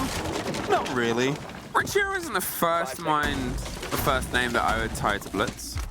No, but who would you put on Blitz for this lineup? Yeah, that's the tricky thing with BDS. Shaiko? I mean, we've seen him play Monty before. It's, yes, once in charity tournaments, yes, I believe. Exactly, Yeah, I mean, they're going full in on it, and this is the old school-ish way of doing it. They're going to get the reveal, Shuttle's close with a shotgun, they're going to Gon 6 the door and charge behind it, or maybe just shoot through. There's Renshiro, 3, 2, 1, go. He's getting the blind on Shuttle, there's the kill on the first. There's Forrest round the back, though, with the double. They're inside the side, EFAC down, buried inside Laundry. The rotate onto Freezer are the 2 remaining players. J90 opens a bit of the angle. There's one coming down on the back end. Iconic has some of the support, but without the diffuser, who knows where it's sat. The first reveal is the big one. Shaiko's looking for the fight, but it's Iconic with the break, and Shaiko with Spiff. Blow for blow and trade for trade. J90 with a bit of a reveal. EFAC now all that is left. And with a bit of the break, all the goo mines in a slow, we still have 2 minutes left of this round. Astralis, shoulder peek, get a reveal, give a little bit to EFAC. The flash over the top, the rotate round to pillar, another shoulder peek. EFAC cannot quite get the motion, the moment right here, and that's going to be a bit of a blow. Steps right into a goo mine, has not left, and they still have plenty of those littered around. One more flash. But a bit of a slink and a rotate away, covered by the noise. He wants to just try and find a single 1 versus 1. The pre-fire, do they know where he is? They seem to have a pretty good idea. Does one. Can he get the last? There's a bit of a chance. There's a bit of a prey. And there's a bit of a rotate. The pings are hard. They know where he is. He's pulled off. He's going for one more pressure. There's another catch, another bulletproof, and another minute has ticked away. J90. He gets it out. Shouting the names. The 2-5 is there for Astralis. It did get quite close though. The rush could have worked out, but the diffuser dropped in the first casualties of that round. Is what stopped that. No fucking. You heard him. Yeah, you heard him. The language is pretty clear. I'm not going to repeat it, but you know. But due to that diffuser dropping, you know, there was no way to bait those defenders coming towards you. There was no, you know, baiting with putting the kit down and trying to force a move. No. And as long as you don't have that, those defenders are going to be staying put. And you're going to have to force yourself into getting those 2 1v1s. I think that was it. You know, you could see that suddenly they're in this really rocky engagement. You've got a blitz, but when you're in that situation as the blitz at that point and you've done your job, you become quite awkward because you've done that little quick dive. The reason it can work in that short space, and you see it specifically for those pushes, is you're turning a corner pretty instantly. You should have some cover on your back. That dropped out, but you're going in a straight line down a narrow corridor. Yeah. You know what you're pointing at. Shocking all. At that point, then you're in a room, and you've got to think where they're at. There's vision down from Freezer. There's potentially, you know, laundry stairs to their left. There's potentially the swing around the long corridor on the right. It's so tricky for you to then manipulate yourself and maneuver to a place where you can do the support and have to fight your way back out. So, I mean, the name kind of says it, right? Blitz. It's meant to be a quick initial attack, and after that, you're going to find yourself with Leakfact picking up a kill. Needs to be careful, though. Almost lost his own life rightly after. The entry is there. This is something they need to build off. Oh, he's so tempted to swing back. He doesn't know that he's not looking. Now he is. Oh, and he just slips the timer there. Forrest could have been gifted the first. For Astralis this round, he might be able to still find it down the corridor, and Astralis is just stepping in. They sort of said, look, this is our game. This is our fight. The grenade down the end of the corner gets a perfect take. And as the E1D pops out, they're going to just make sure that nobody's getting the recovery. A bit of motion, a bit of movement. An easy pickup with the Lemons also finding one on the back end. Okay. Suddenly, things have entirely lit up for the side of BDS. Spiff, can he try and pull some of this body count back? Big question. Grenade is being pulled. He should be aware of it. Puts it back in. Back in pocket. Yeah, he's not going to be throwing that one. He didn't want to go for the repeak. E1D comes off, means he needs to stand still. And as he moves again, he's going to try and find Shaiko. But there's going to be another member of BDS quite close. Shuttle up above is the only member on the actual side. Is not receiving any pressure yet, but he doesn't have to because there's still plenty of time. Shaiko takes the head off clean. Only up to Shuttle now in a 1v5. An ace-clip situation needs to happen. Is it likely? Well, not very. They're inside by the double window. A plant surely is coming down soon. Not even a flawless round from BDS to put them up 3-5. They are still in this game, even though Astralis is ahead. Third flawless round of this map. 2 of them have been BDSs of their 3. It's a secret. You just need to get a flawless round to win it. They're like all or nothing. Yeah, definitely are. They're like, we all survive or we're not taking the round. You know, it's just a team mentality. Like, we win together, we lose together. It's worth sort of looking at that past round as well in terms of Astralis.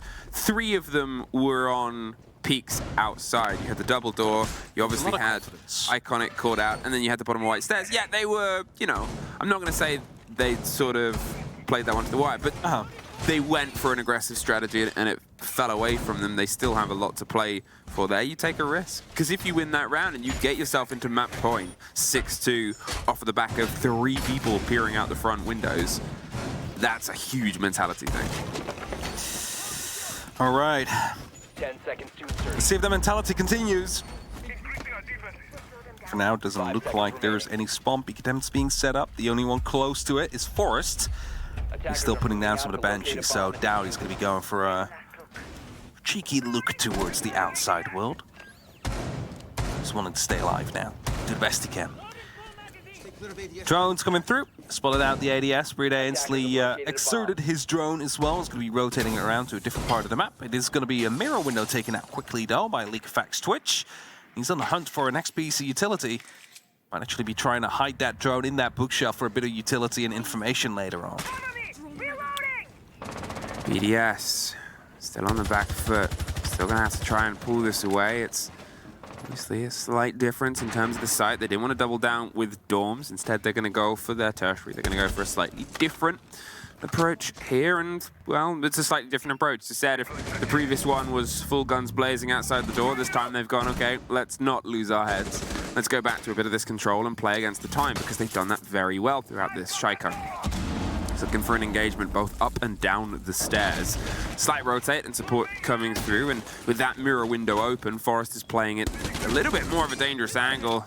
Luckily for the player on the drone, they were behind the solid shower wall. Grenade be tossed in, no one in security. At least, according to that grenade. I believe a rotation might have just came through that actually makes sure it is now manned. Lam's just holding Spiff as well from above. They're all trying to provide some cover to one another. As the basement in the meantime is being entered by Leakfact, as you just saw. He's going to go on a bit of a, potential flank, see if he can sneak up anywhere without making too much noise. BDS still trying to figure out where they want to go for. It looks for now like it should be a kitchen push, and Leakfact coming up right here, and Freezer should double down on that. Hoping that he might be able to catch one off if they rotate down. That's it. They've sort of posturized their way around kitchen, but that comes with vertical, and that's what Alem's doing right now. They're pushing their way across. Alem's got himself inside. Ranchero gets Forrest, and now EFAC is driving towards it, but you still need the kills up top. And that's Alem's to win out the first, Alem's to win out the second, as well as the smokes go down. J90 smoke goes right back. Hopes to stop the plant. They can always move and manipulate as EFAC doubles deep and pushes down the long corridor. Iconic just saw a sliver of a player behind a bed, didn't get the full sight. They're kind of dipping either way, and Alem's tucked on a corner, is able to pick up Iconic, a bit blind. J90 against the world, and well, it's another flawless round. Change rien, Bride. Parfait l'initiative, parfait, parfait. Redid something perfectly.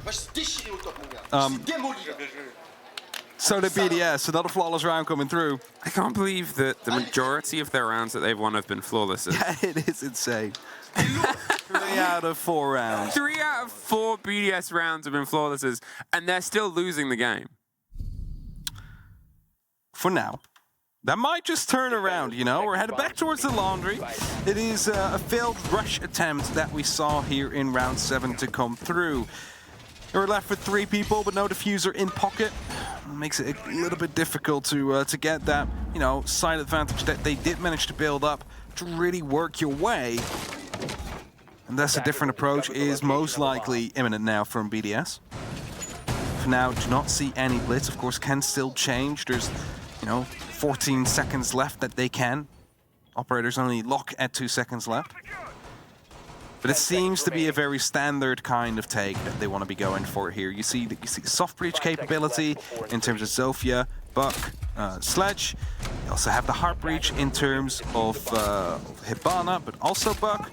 And you have the entry, but also a little bit of information coming out from Shaiko and Iana. So it's all round. It's not made for a rush. You can rush with it if you really want to, but it's more of a default kind of take they want to go for. Astralis, a couple of rounds have slipped away, and I think if this one does as well, we might get a team talk. Spiff pulls himself before they're pulled out of the engagement. EFAC with the entrance onto small tower, wants to get the angle and cut off the rotate. Force a bit of an awkward play in case they come this way, but they've already left. Spiff wasn't going to try and butt heads this far away from the site itself with no support. They know that they've got to be in charge of that trade game. 2 minutes 10. BDS entering from the western side. Shaiko is waiting for that drone to roll up ahead from him. Are they aware of the fact that someone is on the freezer stairs? Well, I believe that person is just falling back now. It's Spiff, heading down just slightly. That drone now will have spotted it out. The hatch is open. Got to be careful for that one. Shaiko actually went upstairs rather than chasing the drone headed downwards. Of course, Iconic is still in T3, so he's all the way up above. He will remain a threat for the remainder of the round. He is potentially going to turn into a bit of a flank that will be activated later on. This is when you post the Batman memes. Yeah, that is where you post the Batman meme. Waiting. Like the signal when you need it. Holding on the rooftops, ready to pounce and get the French. But Jane, I know, going to be a first bit of preparation, pre-fires into the angle in case somebody was watching it on the opposite end. Iconic still sits, still waits, patient as ever. The longer this time goes on, the more dangerous he becomes. That drone getting caught out is brilliant for Iconic. Still sits, still waits, still holds on as BDS go about their day and try and put pressure onto the opposite end. They're picking up and rotating, I believe, over to blue. They are. Alems is there. The kit is above the hatch by itself. Still waiting, still holding on, still ready as Shuttle pulls themselves back in, back towards the site itself. They're wondering just when the push is going to come, but with 40 seconds left, it has to be sooner rather than later. More drones proposition, more drones get themselves set up. They're trying to piece things together. The break finally comes, 30 seconds. Oh, they're aware. They know. They just found out at the end there, and EFAC, he was holding onto the angle. The rotate goes above. There's the break on the hatch. They're looking for the fight, and he's got to look up. He's got to look down. He's all alone. Spiff gets Shaiko, and Shiro gets damaged, and there is Astralis getting themselves a huge amount of bodies. Bride all that's left. But without the diffuser, we're on that point. Listen, we should consolidate the roam here, bro. And we should try to play forward towards like. What kind of shouting? Yeah, so you guys remember the setup for fucking. The enemy's name. Attack break. 4-6, logical to call it now, of course. If you lose this, you're headed towards a map number 3 again. For those of you that are wondering. Sorry. Et quand on exec, ils sont 2 ou 3 BP, ok? Là, on a tenté autre chose, on a laissé un roamer au top, etc. On a été punis derrière, ok? Là, on est en 6-4, on est en 4-6, ok? Là, s'ils mettent le round, la map, elle est finie, d'accord? Mettez-vous un truc dans la tête, les gars. C'est le 6 Invitational, ok? C'est qu'une fois dans l'année, les gars. Donc là, les gars, il reste quelques rounds, on peut revenir, les gars, ok? C'est pas perdu. On y croit, on le fait, on joue ensemble, on continue. Ce que vous avez fait, c'était bien, mais punissez-les. Punissez-les, les gars. C'est des merdes, ok? Allez, les gars, vamos! Allez, les gars, là. On y va, on les punit. En vrai, les gars, je vous le dis, en termes de duel, on est au-dessus. Mais genre largement. Genre vraiment. Donc je pense qu'en vrai, quand on fait nos attaques depuis le début qui sont passées là, je pense que ce qu'on a fait, c'est bien.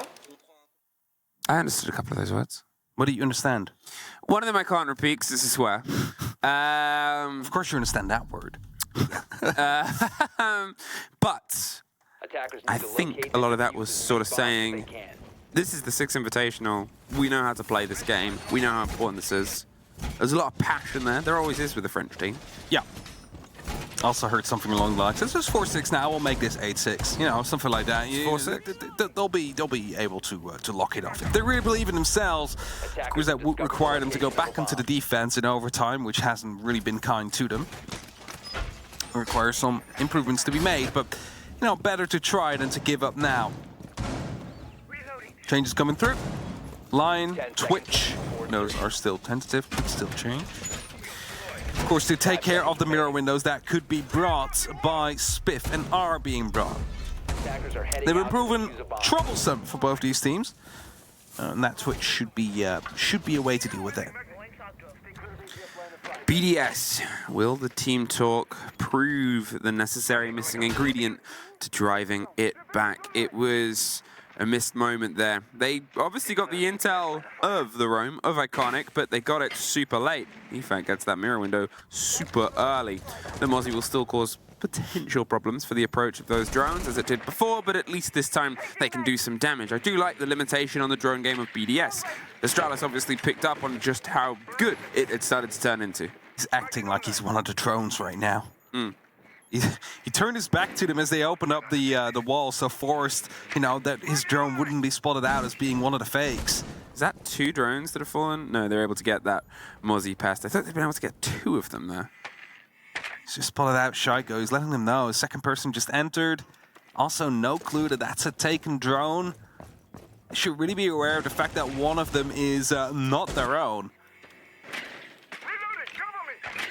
Both mirror windows popped open, and the suspicious drone with the fake moustache is still happy to drive around and pretend that it's one of the gang, but Forrest actually almost gets removed from the opposite end, and there's two drones getting the full read on the player. That one gets sprayed down the cover, and Shiro is going to bounce this grenade around the corner off the open mirror window and push behind it. Cannot get the tail. They've slipped on Bayer, and Shiro, he's able to win out the engagement. Does he know the second?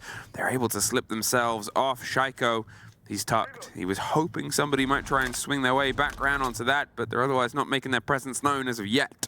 Tony Forrest actually was the one that got picked up by that grenade, as he was the one that was droning it and seeing it happen as he was standing there when I just forgot where he was located at that point. Got saved, but Spiff lost his life for it, so a life for a life in that matter for Astralis, but they can still go for those drones. They are still in play. As Shaiko has in the meantime put himself up towards the bottom of the white stairs, looking to push up. They're aware of someone in armory. Forrest goes for a run out, takes down Leakafak, and that brings it back to a 4-4. Lems holding off on the window. Passionate words from the man that you need to have.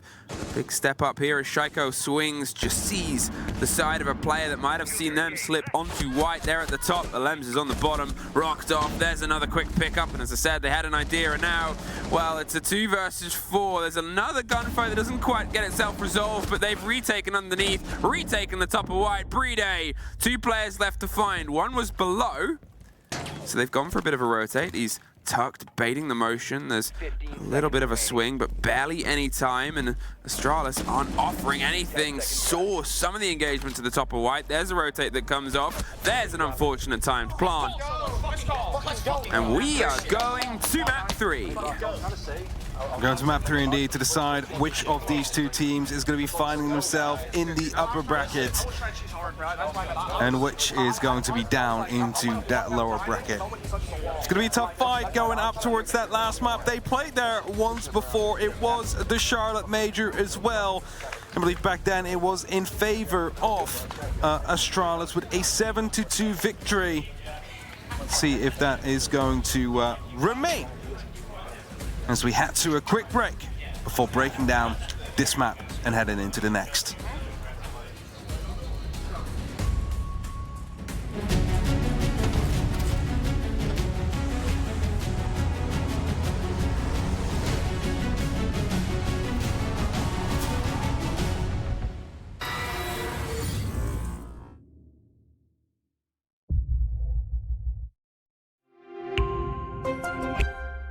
I'm Nicholas Morton, but you know me as Pingu. I'm a 2-time Rainbow Six Siege World Champion and former top Rainbow Six Siege player in Pro League.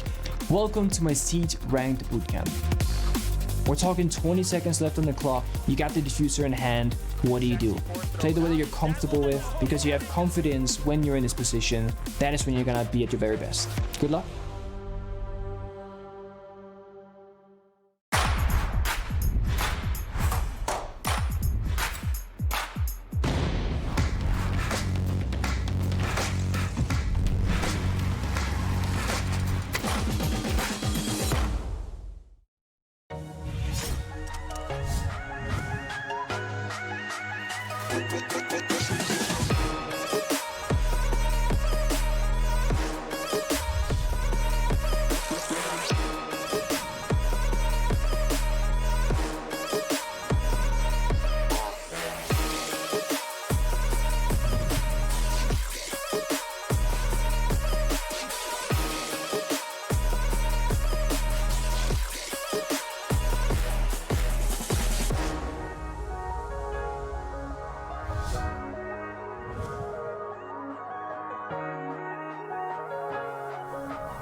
Hello and welcome back to this showdown between Astralis and BDS. The first map was BDS's, the second Astralis's.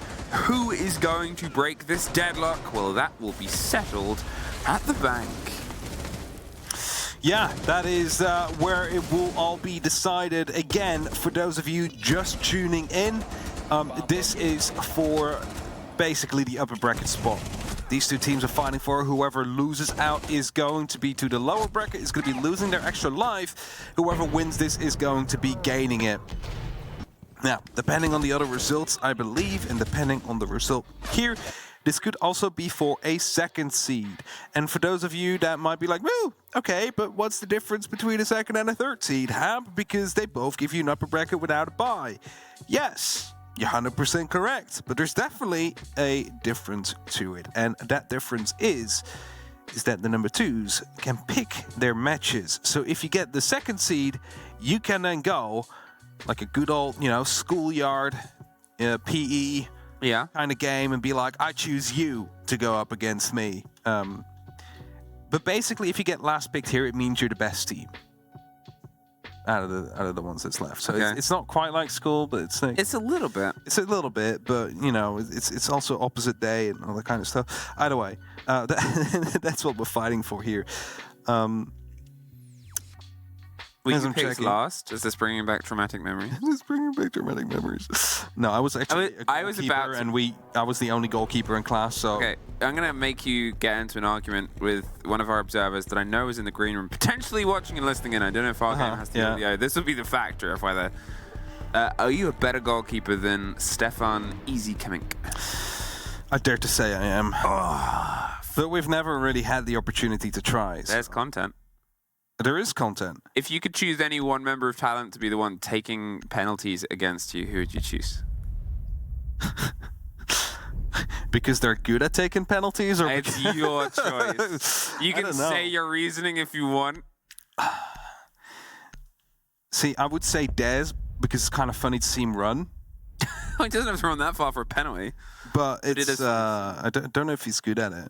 Yeah, that's, as Medic said, he would trip over. Yeah. That's kind of the reason why. I feel like Jesse would be a bit confused with the sport. Yeah, but that's because he's from a different continent, right? Yeah, it's like, if you say football, he's probably, I couldn't imagine like the Americans Parker thinking about sports. running it. Parker doing sports now. Hey, we're in. We find ourselves on to bank. If you missed the first two maps, well, they were pretty hefty. The Twitch ban, I think, fair enough. We saw some pretty good Twitch play. We saw some pretty good use and utility throughout this. And, how it sort of caused problems for Astralis. All right, get rid of it. Pull that away. It's a good gun. It's a better gadget in some hands. And BDS are pretty good with it. When you're also wanting to play mirrors, when you're also wanting to play these stretches that they did on the previous map, and you're maybe thinking, oh, who's down here? Goyo, which we can already see the canisters of. Twitch is just powerful. Yeah. That's it. Twitch just takes so much utility out so easily. Like, it's just a small drone zapping by, zapping gadgets, destroying them. And of course, like an evil eye is not easily destroyed, only if the bulletproof camera is open, for example. But you're talking electroclaws, ADSs, Goyo canisters, indeed the mirror windows. Those are all easily targeted by the Twitch drones and taken care of. So BDS not going to be able to use those, so instead they choose the next best thing, and that is going to be the Flores, using those explosive drones. See what they can do. Remove some of the utility as well. What Astralis are we going to get? I'm curious to see on the lead and on the defense, because on the second map, it was such a good performance. They were everywhere. They were causing problems. BDS could never really get themselves comfortable. They kept on being met by fights, and there were moments where BDS warmed up into it.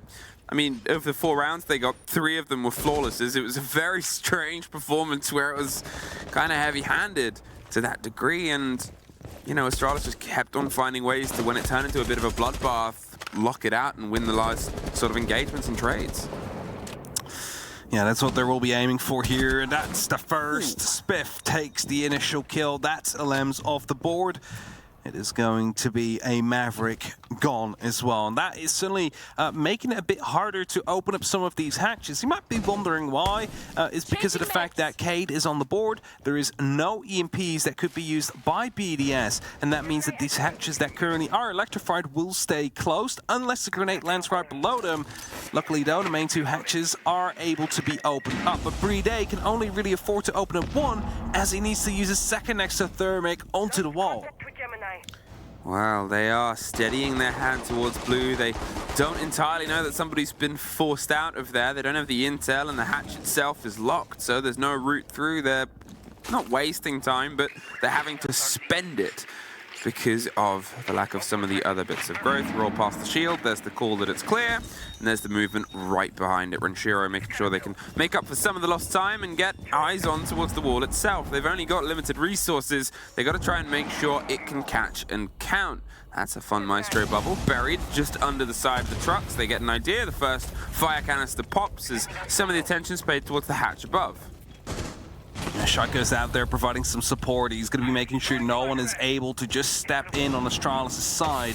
The plant soon is looking to be put down. You see these RC terrorists still coming down just to get rid of some of the utility pieces, flashbangs as well, so that means a push is coming down very soon. Grenades going through as well. Is Forrest in a good position to get these smokes down? To C4 as well is going to be dealing a lot of damage to Brede, but not enough to take him down. Brede is shuffling into the plant. There's another smoke, and if that one's in range, Brede will get got, but he's not quite got. The bullets fly over the bow, but Shaiko, he wins it out. Forrest gets locked, and now the retake over the top. EFAC wins the first engagement. Iconic's going to see if he can step into the second. Hits the beepers will be the call to both players inside open where he is. Finds one, Shaiko with the trade out. And I said it's an important part of the game, but now they've lost one of the most, which is that vertical retake. It's a huge time sink and something you have to do. There's a pop on a fire canister. It puts the damage down onto them. Renshiro rotates, ready for the engagement. That is thrown down towards the bottom of blue. The reveal of the barrel, the pre-fires, the angle. But from top to bottom, it's a BDS round. A very simple take here, not taking more than they needed. You know, you get the open area, you open up the hatches, you take the server racks, open up the wall, you wait and bait the utility. And there you go, planting on the way. That C4 was a bit shorter. If the smoke was a bit shorter, Brede would have been taken down, and that would have been a round win potentially coming through. But what might have been is always the case. And now we head one floor up. We're not going to be repeating ourselves in the lockers. We're headed towards the open area. And there's multiple ways that we've seen this been played over this tournament and just in general over here. So let's figure out how exactly Astralis is going to be setting this up. It looks like they're going to be reinforcing all four walls. There's not going to be a castle on the board which they could use to block off the double doors and other important doors to slow down the approach, which means that BDS does have the opportunity to bring pace if they so choose to. If I'm quickly looking at the win percentages here, open area, 49% defensive win rate. It's the one that is literally just on the bounds of being attack-sided. Fun. It is fun. Numbers. It puts a statement, but I think what I kind of want is map 1 BDS and map 2 Astralis. Is that too much to ask for? Oh, you mean both against each other? It's like we already have map 1 BDS and map 2. Yeah, how have you never heard that? I've heard it, don't worry. So. I am worried. Now I'm more worried. Don't be worried. Over the top towards Kanto. Break open the corner, get your sightlines down the long corridor, and cut off rotates. Bank is a map that, when played bold, can be rotatable. It's not easy, but it's present. Talking of, eyes underneath. Do they know?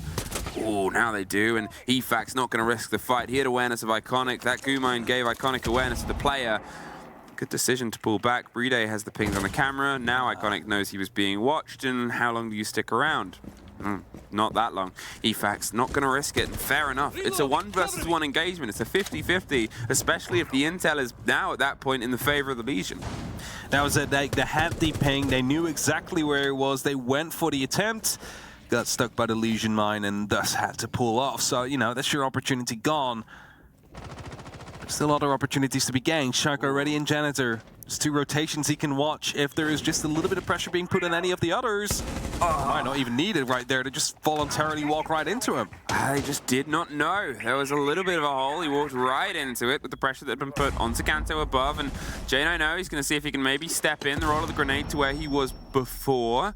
Puts the pressure, and Efax walked into the opposite end. He's hoping somebody else would rotate their way back round. Spiff above, though, with the locked hatch, playing a bit of a do-or-die position. Gets the kick cold. Iconic has some of the cover onto Renshiro. Where's the fight going to come from? Well, around the side, and it's scrappy. Shaiko does get the down, does get the confirmation, and can get the kit back, but Efax, in the meantime, wants to try and cut his way through the site itself. Suffers from the side, loses out in the end of it. J9O will get the confirm on the kill as Shaiko's still doing business, finds Iconic. It is blow for blow in separate areas. The grenade pings its way around the corner. They're going to try and hit Beepers in the hatch potentially at the same time. Alems is tucked onto one side, but somebody else is tucked with him. BDS, how will you break on through? This is like a default deadlock, right, that you're usually in. Both those players on those cubicles now, they have rotated slightly to provide themselves a bit more security as a Razor Bloom, I believe, was about to explode near Shaiko again. He's going to be finding himself near the cubby, but someone just rotated in. J9O takes him down, leaves it only up to Alems right now. He picked up that diffuser. He's inside. Then Razor Bloom goes off. That lets them know he's currently inside. A plant is going to be attempted. Is there any reply coming through? Forrest should be, but he doesn't quite know where he is. He's not attempting any of the wall bangs either. He gets the kill, however, right after the plant and shuts him down. Good shit. I can't hear y'all. Dude, Alems is fucking elusive, bro. Listen, Dave, I think we're back server. I mean, just the hard server, bro. I mean, you got to give credit there to J9O. Huge player throughout the series, really. He just kept on moving to the right place for the right time. He was able to stop some of the bleeding. He read where the pressure was coming from and went, well, we need somebody's eyes here. And yeah, it's a team game. But a player like that in a situation like that, it's kind of the perfect response. What a piece. And we are back and forth. Let's hope it stays like that for a very, very long time. Hopefully all the way to round 15. Just continuing to trade out these rounds to truly go down to the wire to figure out who takes this. Back to lockers, Astralis. As they have faith they're going to be able to do it this time around. And Mira gets brought. That is a big change compared to the last time we were here. Of course, nothing a Flores can do about said operator. And really, if you think about it, what does counter a Mira? Well, you could either go for smoke right in front of it, but that's just temporary. You could try and get some hard breach material on it and let it detonate, or you need a Twitch trap. That's really it. So all they have left on the side of BDS to do with this would be an Ace or a Hibana. Now, they do have Hibana, so they do have the opportunity to try and fire out these mirror windows, but then they need to make sure that no one of Astralis can actually, you know, just shoot off those pallets easily. I mean, that's it. I sort of talked about what can be run here when the Twitch is off the board. And Mira was one of the operators. Astralis bought a bit on Oregon and, you know, bringing a bit here. It's a sturdy gun. The quick pressure from the Flores drones over towards the top of Blue. Remember how much of a problem that became for BDS. Not a huge problem, but definitely slowed them down a good 30 seconds longer than they probably would have liked. And this is just allowing them to sort of cut it in half. It's getting that drone forward quickly. Probably to put up some extra pressure towards Forrest. Actually, no, straight up to the side. Probably take out as many Goyo canisters as possible. And there's none located on the actual site. It's of course due to the mirror window to be out there, as Iconic gets the very first. That's Shaiko taken care of. Astralis, they open up strong right here by taking down Shaiko, who over these last 2 rounds has 6 kills on the board. He's been carrying a lot of BDS's success here. I mean, you think, you know, when we first saw this exact site on the first round, the first body was in a similar place. They rotate back from open. They're able to catch that opening engagement, pull them away. It was Alems last time. And then they step back in BDS, with Shaiko getting control of the hatch. This time it's the other way around. So they've still got to do the work here. They've still got to be able to try and find some of that cover. Talking of, the pressure and the cover on the hatches starts to be broken open. They are a man disadvantage. They were last time. What's the change going to come through from Astralis at this point? The hatch gets open. They're going to stick around Blue a bit longer. 90 seconds. In the meantime, it's even 80. They're still around on the blue stairs. A smoke canister put up. Forrest playing that with a shotgun is not going to be fun to try and clear unless they use Retiros. Gets shot out though. Flashbang to follow. Forrest forced to fall back through the fire and gets taken down. But Liquefact who quickly jumps through the hatch. I mean, it was a good idea from Forrest there. It's sort of, you know, a rock in a hard place, a fire or certain death. He chose fire, but unfortunately BDS chose to chase as well, and now they can play this juggling game. But 50 seconds, Astralis have done a better job at wasting a bit of time. Renshiro finds Spiff with a great take, and they might try and get the vertical a little bit earlier. It's a 4 versus 3. The C4 is the first, doesn't get anybody. The second is still more than likely, and there's a third. There's one more, also shot out. Shuttle will have one as well. He's gonna try and get the angle. He can't quite find it. He's running and rotating, caught from the hatch, but there's the planter stopped. There's EFAC biting back. Just iconic, but BDS 2-1. I was going to say, it's difficult to get the plan down with 3 C4s, but 2 of them tossed in, taken down instantly without not, you know, exploding. BDS, they had the advantage, they used it well, they got that cover and managed to, well, provide that support and win that round. Plan didn't go down this time, but doesn't always have to. But still the focus of the round there. Headed towards Tellers, as open area is still currently locked. We're not headed towards the top floor yet. Over this tournament so far, Tellers has been finding themselves played 12 times out of 129 rounds on bank, 60% win rate. So overall, pretty successful for defensive teams. Question is if it will stay that way. BDS back and forth, and you know, it's bank. It does owe itself well to both these teams. It's the decider. We haven't seen a huge amount of deciders throughout this personally, but these two teams actually have. They've found themselves quite frequently slipping away to 3, especially Astralis, who I think have not had a clean series. Oh no, BDS even haven't had a clean series at all. Astralis have, they've had one, but this group, it's been quite scrappy. Yeah, I think there's only been 2 clean series in this group so far, and that tells you everything you need to know. They're used to it, and it's that even match level. It's that consistency of having big games, having bounce backs, and seeing where they can get into it. One of those clean series was Cyclops. Oh. Yes, exactly. Now, it is going to be Claymore set up outside, just preparing for any jump outs that might be attempted by Astralis, as of course BDS is looking to set themselves up. Cheers player came in slightly misaligned there. It's just his chair. He is playing, don't worry. Bomb located by attackers. And it's Iconic, just holding on, hoping to see any drones to come by. Doesn't quite happen yet. BDS just trying to get that first round. Still very wary about any of these potential runouts to come through. Spiff leans back in, and this gun can be a battle axe through the heads of anyone in a direct line. You've just got to see if you can try and get the swing round. It hits hard and heavy. But how long can you sit there and survive? The wall off the side of stock will get popped open, or at least attempted to. They're watching with a bit of underneath. It's obviously electrified as well, with a slight swing around that Spiff is actually happy to take because he's moving out of the way of the threats of the grenades, rolling, cascading, and bouncing from multiple sides.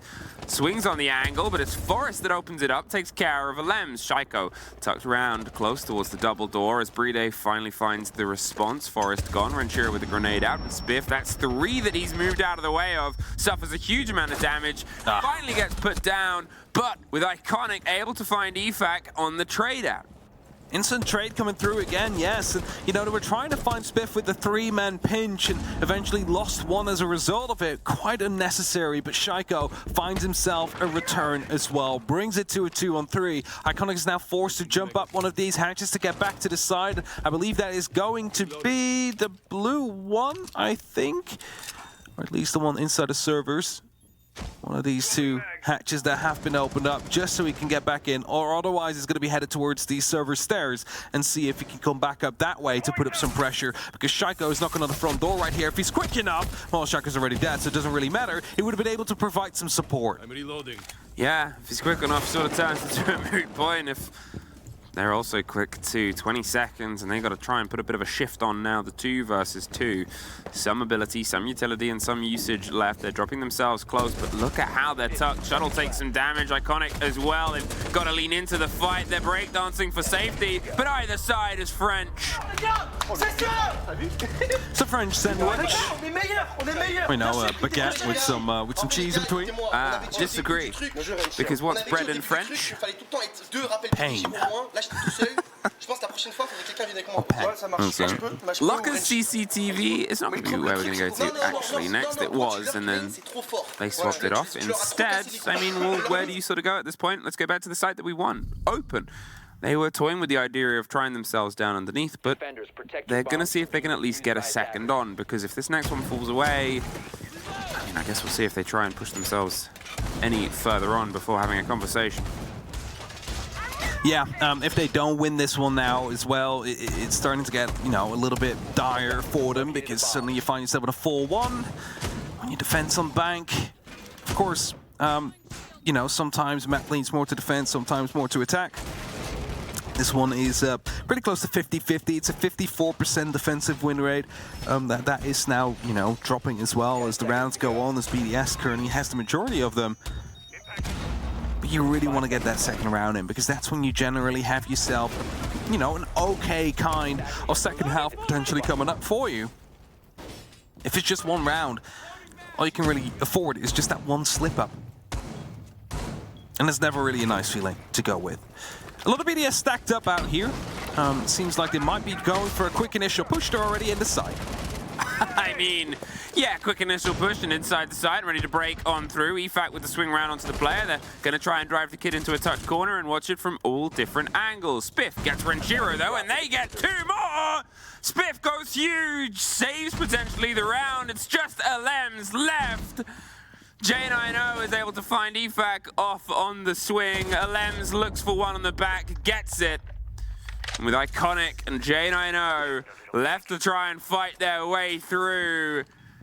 I mean, it's a huge ask here. They've got not a huge amount of health. This isn't an easy gun to take multiple engagements with off the back. It's accurate, but for only the 25 bullets you're offered. And that is Spiff's round. That is Spiff's round. I was just going to say, like, they open up, they're inside 10 seconds in the round, and they already have side control on the first kill. And literally, as I wrote down the dot for the entry kill, it was a 3v2 in favor of Astralis at that point. So that's how quick it can go. Well done by Spiff. The rest of Astralis would just hold on there. And to find themselves that second round, that's that buffer we have been talking about.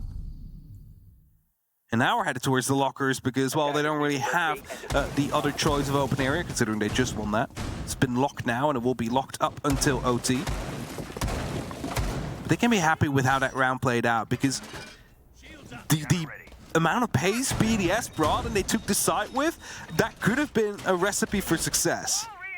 It should have been. Let's put it up like that if it wasn't for Spiff. I mean, that's it. That's what I entirely mean. Obviously, Astralis reacting and pulling themselves back around and getting that back in, but the triple kill, including the planner through the soft, in the middle of the site, it's like you're surrounded. And it's like, you know, what's that Darth Vader quote? All I see around me are dead fools. I've watched Star Wars, don't worry, but it's I don't not from the film. Okay, then I don't know. It's not from a film. I mean, say don't start this one, because I have seen every single film. 3-2. Astralis, they're able to pull that one back. Can they get themselves to even half here before the turn of the half itself? If I said we weren't quite back down. Side before, and well, I guess open was a sort of blink and you missed it, but technically still a 100% success rate on it. Yeah, I mean, and they won it twice. Nothing else we can say about that. Almost the second time the plan went down though, but that one was quickly denied. Shaiko with a Gemini replicator trying to gain some information there, maybe bait out some plays. Bit of that's unfortunate. I don't know what to say about that. I mean, okay, suppressors, so fair enough. You don't actually get to see the tracers, so just walk through and die. You didn't even see what was happening there. You win some, you lose some. That's like the karmic cost balance of... Yeah. It's like you save a round, but you have to give up your next. Yeah. Either way, it's a boon, because how many times have we been on this site? How many times has it gone away from Astralis? Oh, both. Yeah. How many times had Astralis gotten the opening kill? Both, actually. So BDS, worryingly for Astralis, they're in a better position than they've been at this point. Both times they've attacked the site, they have a man advantage, and I wonder how Astralis are going to react, because maybe that might be a changing factor. They might see if they can be a little bit more dashing and daring and lean back against it. The breach on the hatch comes through. They still have 3 C4s available to them. They do? They did last time as well, but those were shut out before they could actually explode. That's a big change we need to see for this round onwards. Ranchero is going to be on flank watch here. There's also a drone that is on standby. It seems like BDS is going to go for a bit of a split push. There is some rotation going around towards the garage, I believe. First player out there, C4 will be tossed out by J9O. Shouldn't be finding anybody. No, he's actually not going to throw it. He's keeping it in pocket for now. And this way, Astralis is really spread out because everything is opened up. Like, where do you want to go for? Warden, happy to play this game. The C4 a little bit premature, but it's hard to call and build behind when it's just sounds of echoes of blind. Shaiko suffers a bit. Efac's fully not confident, and fair enough. He knows he's being watched. They need pressure elsewhere, but 30 seconds. They need it now. They take the drop. Iconic with the rotate as somebody else drops inside the side. It's a technical 5 versus 3 right now with guns up and pointing towards it. Garage has dropped. They're looking for the confirmation, and Lems wins out, and Bride wins out, and Iconic is all that's left. Cannot find it. And BDS get themselves the 4-2 half, ending on a flawless. Again, winning lockers here, and you know, the last 2 times they went for a very similar take. They open up, they go for a plan after they bait out the utility, and this time they were like, let's not try that for a 3rd time, because surely they've managed to find a way to stop that. Yeah. And now they went for that approach from every single side. But that's what you can do when you have that man advantage. You were talking about it. It's like they're in a better position right now than they were before. So what do? They open up all the hatches, and no longer all 3 of those operators can be focused at just the default plant, because they can be dropping from all these hatches at the same point now. And that's when you're facing multiple 1v1s, and that's when it just falls apart really quickly on an execute. I mean, at this point, it's just a fight ahead. It's a game of 2 halves, and I want to see what Astralis can bring on their attack here against BDS's defense. As I said, there's good room, but we saw some really good Astralis attacks even on the previous map. They were short, they were sharp, they were to the point in the punch, and that can take a team like BDS by a bit of surprise. They're playing with Echo, they've got the Goyo and the smoke to try and buy time, but if you circumvent that with a bit of pace, then suddenly you might be in a different story. The Candelas are in pocket. They have the idea of pressure potentially on the back end, and there's no fancy spectacles to stop it. No, this is more of a bit of a hands-off approach, though, that BDS is going for, right? Like, this basically everything this tells me is you can get inside, that's fine. But just, first pop 1 fire canister, then we toss the C4, and then we, get the yokais in the way, as you just mentioned. Like, they're not going to be taking those fights early on in the round. They are here to, well, make sure that if they do, almost inevitably take control of the server room, have the opportunities to deal with the players. Astralis starting across open, getting themselves a pretty standard approach. There's nothing loose from BDS to be caught at this moment in time, so Astralis is happy to get to work. Within the opening minute, 2 core hatches open, pressure down green, and angling themselves to anyone that might rotate up as Shaiko the Pulse goes and goes! Shuttle is out of the round. And one of the top-rated players of the tournament, Shaiko, is making sure he shows up when he needs to. He knows about Spiff right now onto the main stairs as well. 2 guns currently aimed in that direction. He's not going to be freely allowed to move downstairs. Currently no C4 to be tossed up that way.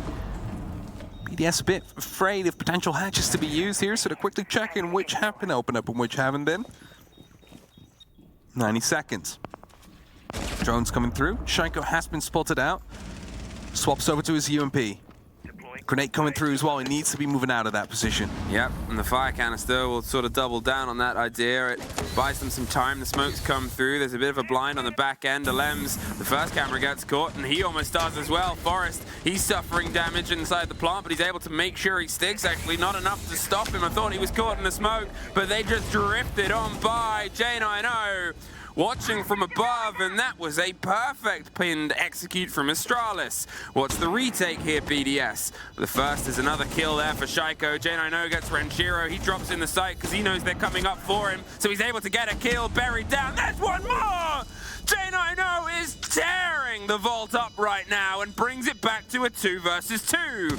Waits for the swing. Efak finds one. This could be all his round. He tucks in. There's barely any time. Bride kills Efak in the fire. And there is J9O! Holy shit, Jack! You are fucking nasty! Jack, you are nasty! Holy shit! Dap me up, Jack. Dap me the fuck up after that shit, bro. That was some wicked shit right there. That was some wicked shit, bro. That's like the musical type shit, bro. That was the musical, bro. Oh my god. That was the musical. J9O the musical coming out soon. Where's the photoshopped poster? Yeah, we need a Photoshop poster right now for J9O the musical. Henry. The cube. Red cube. Bring out that poster, do it. 15 minutes is what you give. I mean, what a clutch it was, though. Hell of a round.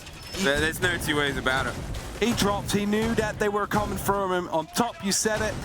He somehow gets 3 people in the matter of like 2 or 3 seconds. The remaining amount of fire still takes down Likafak. If that wouldn't have happened, you know, again, I don't know what was going to happen, but it could have been a 2-on-1 fight at that point because Shaiko was chasing him down through the offices, through CCTV. Oh, just a bit too hasty there. But that brings it back to 4-3. Keeps us a little bit closer on the scoreline. The execute was very well put together there. And although it was obviously a huge clutch round, you always have to include that as part of the story. He wouldn't have been able to have himself with the pressure if the kid hadn't been landed, the movement of the rest of Astralis there. However, with that noted, 2 of the 3 rounds that Astralis have got so far in this game have been off of huge plays from individual players. In my book, Spiff onto 1 to allow the team to move back in on the retake, and there we go, J9O off the second. Hopefully they build behind it. Iconic. He's being led on through. He's so close. Oh, and he's able to win it out. Shaiko just a step out of pace there. And Efak, he's holding on a bit on the hatch. He's dabbling. They've got more bullets in their gun, and he's aware of it. Alems does find Shuttle there inside underneath, and they're dropped out as well. Alems with a very important double stops them at the pass, and they're not going to throw anyone else into the French meat grinder at the bottom of the stairs. Not quite sure what happened there. Probably they got that first entry. They knew someone else was up on the top floors, so they just decided to give it a go. Just go for it. Just make that push happen. But of course, LM's playing on that pulse, knew exactly that he was coming, able to reply to him. And that means that Spiff right now is also known. They know where he's going to be coming from. They know what is currently being watched as these heartbeats are being spotted out by LM's. Also aware of the fact that the main stairs for now is going to be clear. BDS have the opportunity to relax slightly for this round for now, because there's 80 seconds left. Astralis, well, they're burning through the fire for now, but at some point they need to get that diffuser down on the ground. Forest Walls running past, took a lot of damage there. Flashbangs are coming through, will be blinding. LM's right there, but the player went up the stairs. It's Likafak going up for a flank. He gets one before he gets shut down. He went for the bold aggression there, and it puts them in the 3 versus 2. He was at least able to get one out. It's that bit of a risk, hoping to get them before they went for the blinds in the plant, throw a spanner in the works, and it worked. Forest doesn't have a huge amount of health, and Spiff doesn't have a huge amount of utility left, but they are someone who can just repeat it. Caught out. The hatch is being watched, so instead they've got to go for a slightly different approach. Hey, that was red. There inside the elevator vault, there's the pings, there's the other. They know where both of them are, and there's only 40 seconds. There's no way out of this hatch. They have to try and push this way at this point. So you can hold off at least one of them. The other, I mean, unless they can do the biggest play, they're going to see if they can rotate slightly. Not very far. BDS, they bounce back. The lock-off lockers on their second attempt. Ils ont tué Sheko, la note, elle a trop tué ça avec son Contrôlez leur round, ils ont contrôlé leur round. It's all about drops. On fait la CEO avec Mira? On fait la CEO avec Mira, les gars? Mira, yeah. Mira, exclamation mark drops, is that what they're saying? Vas-y, vas-y. I would be so surprised. I would be surprised as well. CEO coming through, top floor. Also something we haven't seen yet this game. Definitely see some spray throughs on this area, but not the actual bomb sites to be located here. And now the castle is being brought out. Is of course to reinforce and put up some new architecture for the office. Whilst some walls are being redesigned by Ventura right now. It's going to be closing of another door. Maybe he's trying to make it more feng shui. Is that how you say it? I think it is, right? What? Feng shui? You don't know? Yeah, feng shui. Yeah. I was going to say, you don't know what that is? Well, no, you didn't say it wrong, and you just didn't hear it right. Yeah, it's okay. Anyway, as we push up to CEO, there's a big change coming in for the operators. It's mostly just reassignments, same operators, but different people carrying them. It's most likely due to how confident some people feel on attacking this site. On-set operators swapping around based on those roles. The thing is, you need to be quite afraid of any potential jump outs to come from this site. It often happens, and so BDS set up quite a lot of claymores. Didn't see any of that as of yet. There's 2 on the board for J90. But for now, it's only up to a Conic that's out here, so he's quite vulnerable, actually. I mean, it's a window set that you cannot sit around on too much. It's an all-or-nothing send. That's always how it's sort of gone. Ooh, there's a catch onto that, and we have the grenades to get the pinch. That should get popped open. You can try and get the EMP around. Just there, tucked in, perfectly demonstrated. The second will get the catch as well. The breach should get popped open if they've thrown the second claw high enough. Maybe it'll reactivate. Now it got broken by the first Selma, I believe. Oh, both are gone. That's unfortunate. Staff stuck there in the elevators. Liquefact almost lost his life there, but somehow escapes with it as solace. Iconic already in the teller's office. He's going to be trying to hold on. Liquefact is going to be aware of where he actually is, actually sees his drone and the phone is being controlled from, so he's going to be like, can I potentially sneak around this? Gives it a little bit of a spot as well for the remainder of his team. They might be able to go for some help as Iconic takes a lot of damage. They definitely came in for some help. That's it. You can see Forrest takes a big scrap and scrape as well. BDS, they're trying to circle back in, but there's Astralis on the back, and that shuttle pops in, gets 2, gets locked down, but J90's there to help punctuate it, and Brede is still working with the Vector until Spiff shows up. EFAC, he cannot get the connection. He's concerned about the pressure coming either side. 2 quick guns and a grenade forcing him back up the stairs. No retreat, no surrender. Let's go. Nice call, boys. Fucking beast. Shit. That was the wrong fucking window, bro. No, I thought that's what you wanted to do. I was gonna fucking repel that. I meant third, bro. I'm going straight to hard guys, bro. I'm going straight to hard guys. Dude, that shit was heinous. I'm going straight to hard guys, bro. Dude, this guy repelled into lower square, like, the window above that shit. I was like, bro, just the confusion.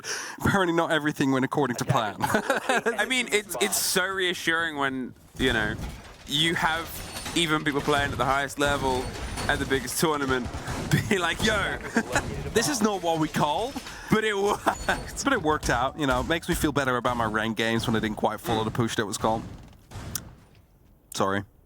As they were still successful, of course, that is a big part to, as you heard it, Shuttle, just walking in, getting that double kill, truly opening up the side and providing opportunity to the rest of Astralis to take the space and to take that successfully. We head towards the open area next, as the lockers is still closed down. BDS cannot go back down yet, so they are here chasing for a map point situation and a match point situation on the different side. Now, Brede is going to be closing up that double door. They're not going to have what they did themselves against Astralis. However, this Exploding Boy should be making quick work of that. Yeah, it's a very easy wall to get popped open. Or not. Or not. Okay. Maybe jumped a bit too early or pressed slightly faulty trigger a bit too early. Okay, I mean, the thing is, you'll often see teams break it just from breaking open the soft wall on the side as well. It gives you that little bit of extra width, but as they're trying to batten down the hatches, Astralis is applying the pressure on the top floor and trying to drown the site a bit. And on the opposite end of the windows as well, they're watching the rotate. A very important one to watch, swinging up blue behind the side of this soft. They want to make sure that they can push their way across without the pressure coming from the middle. The throw of the EMPs, the break onto the wall. There's only so many places Brede can stand, and Well, where he's going is elsewhere, but Lem's with a swing stops them being rotate. Shuttle stops Shaiko after he gets the opener onto Forest because he's inside the back end of sight, but Brede somehow wins it out once more. Pulls the head off of J9O, and Spiff inside gets the down, gets dropped. Brede doing huge work, leaving just Iconic in the 3 versus 1 with Lem still down. Probably won't get picked up, but actually he's crawling closer to safety. So please pay attention to me. It's like a risk. I want to help. Yeah, of course it's a risk, and I don't think they're going to go for it. He might just be a living drone at this point. I mean, it can turn a 2 versus... It can turn into a 2 versus 1. Yeah, that's it. If Leak Effect goes for it, you suddenly lose the entirety of the north side if they actually do... Okay, they're going for it. But there's Iconic. Takes the drop at the same time, waited for the call, goes it. It's 3, 2, 1, go. Brede's tucked himself on the back end. There's a bit of a spray. There's EFAC, though. We are sitting on series point. Series point, and we're headed down back towards the basement. I dare to say, we can't see it yet, but Brede. What a round that was from him. Just, you know, they opened up the wall and he's like, well, I cannot really go back. So I'll just do it from here. Quickly listen in.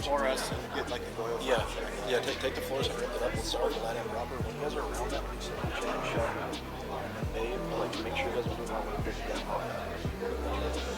for that outside pressure check, I'll be advised for this as well. So you know, form the pressure to the side, but then obviously what's going to happen when you anchor it, or if you're not the anchor right here, multi-check wall, box some pressure. Read right here too. It's pressure on the surface side. Make sure that yeah. Probably should take the game with the hardest track.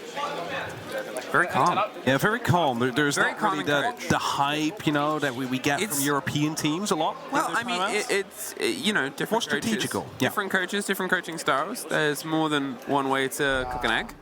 No, I'm not doubting that. I'm just saying this is more strategical. Like, pick this for the Goyos, pick this, do this, maybe open up these hatches, rather than let's go, boys, we can kill them, we are better than them. The thing that matters the most, and the metric at weighing up those sort of moments, is what happens after.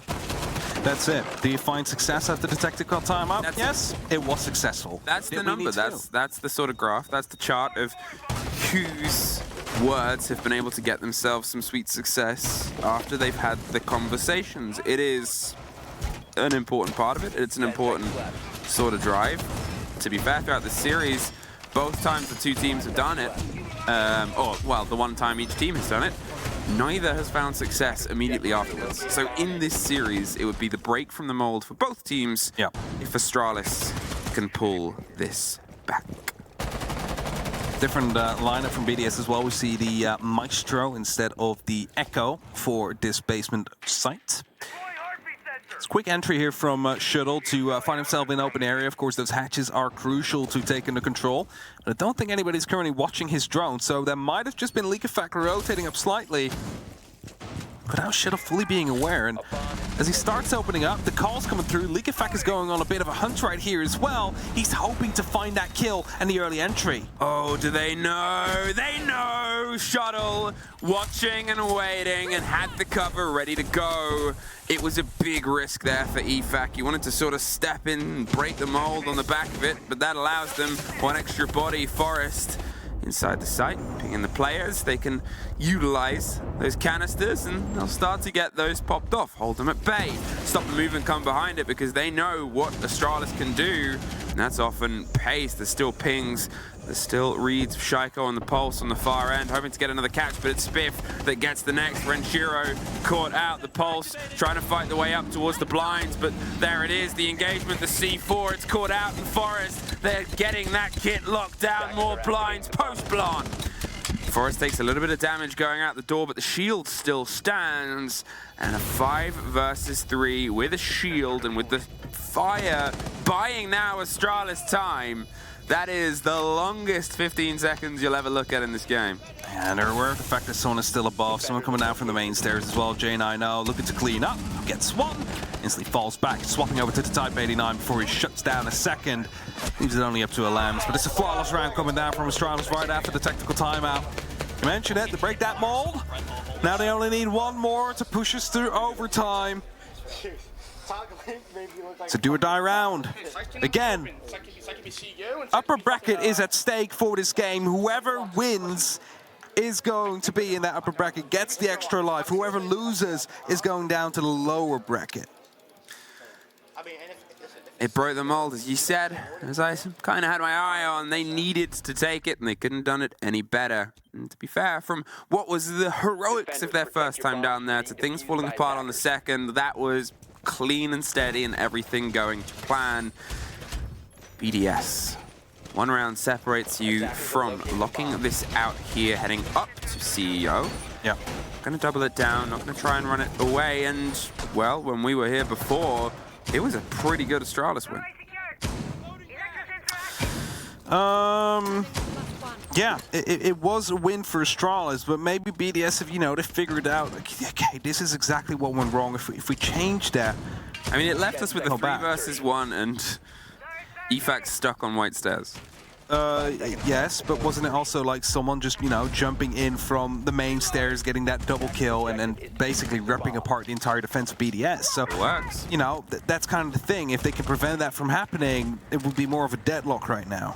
Well, that's them to see if they can try and drive it. BDS, can you hold off one more time? Astralis will start the approach over from the big open lobby space. A little bit more softening has been done as the approach comes towards Kanto. It was popped open last time. It's an important step. And the Lems, they were playing the Kaid and couldn't quite get the full catch. This time the Bandit. The difference? The pace. Against those Hibana pellets, if you can play against it, you should be able to get that broken down. That one is a missed throw. Just misses the radius. And that'll get electrified. And no. That's a catch. It's 2 gone. Yeah. One more Selma left. Cancer's still not opened up. No. And they only have 2 of those EMP grenades left, so there's multiple ways to get this open, and one of them is including getting underneath, potentially lobbing a bit of damage and destruction, the flashes or some stuns over the top. J90 had an idea. Shaiko has one of his own. Swings on the top of stock and takes care of Spiff. That's when it starts getting dangerous, because now it's a 5v4 BDS with a man advantage. Seems like there's some pressure coming down from stock, also from the top of square, but they'll just lean back in. An impact used to get rid of the X-Kairos. That's the second kill to come through. Shaiko takes one more, and that means it's a 2-on-5 situation now. BDS on series point with 2 more to find. There is the 4th for Shaiko. Only 1 left, and a Shaiko ace on the end of a flawless round to lock it out. We said at the start he was the top-rated player of the whole tournament coming into this engagement, and he sort of proved why at the end there. An ace, so close for Astralis, but unfortunately, the boys aren't reaching the stars just yet. I mean, how else to lock it off with that Shaiko ace? This is the reason, what you just saw there, why he has positions, areas named after him, because he likes being in a rough situation where he's being shot at from multiple different directions, just so he can play like that, take them down one by one. But it was a very close fight, we have to say. 7-5 victory on map 2, but Oregon very rough for BDS. It is a map they will be struggling with as they continue throughout the tournament. They do need to quickly get some extra experience in that. Yeah, it's just sort of blind spot. It's a mark that is frequently on their record.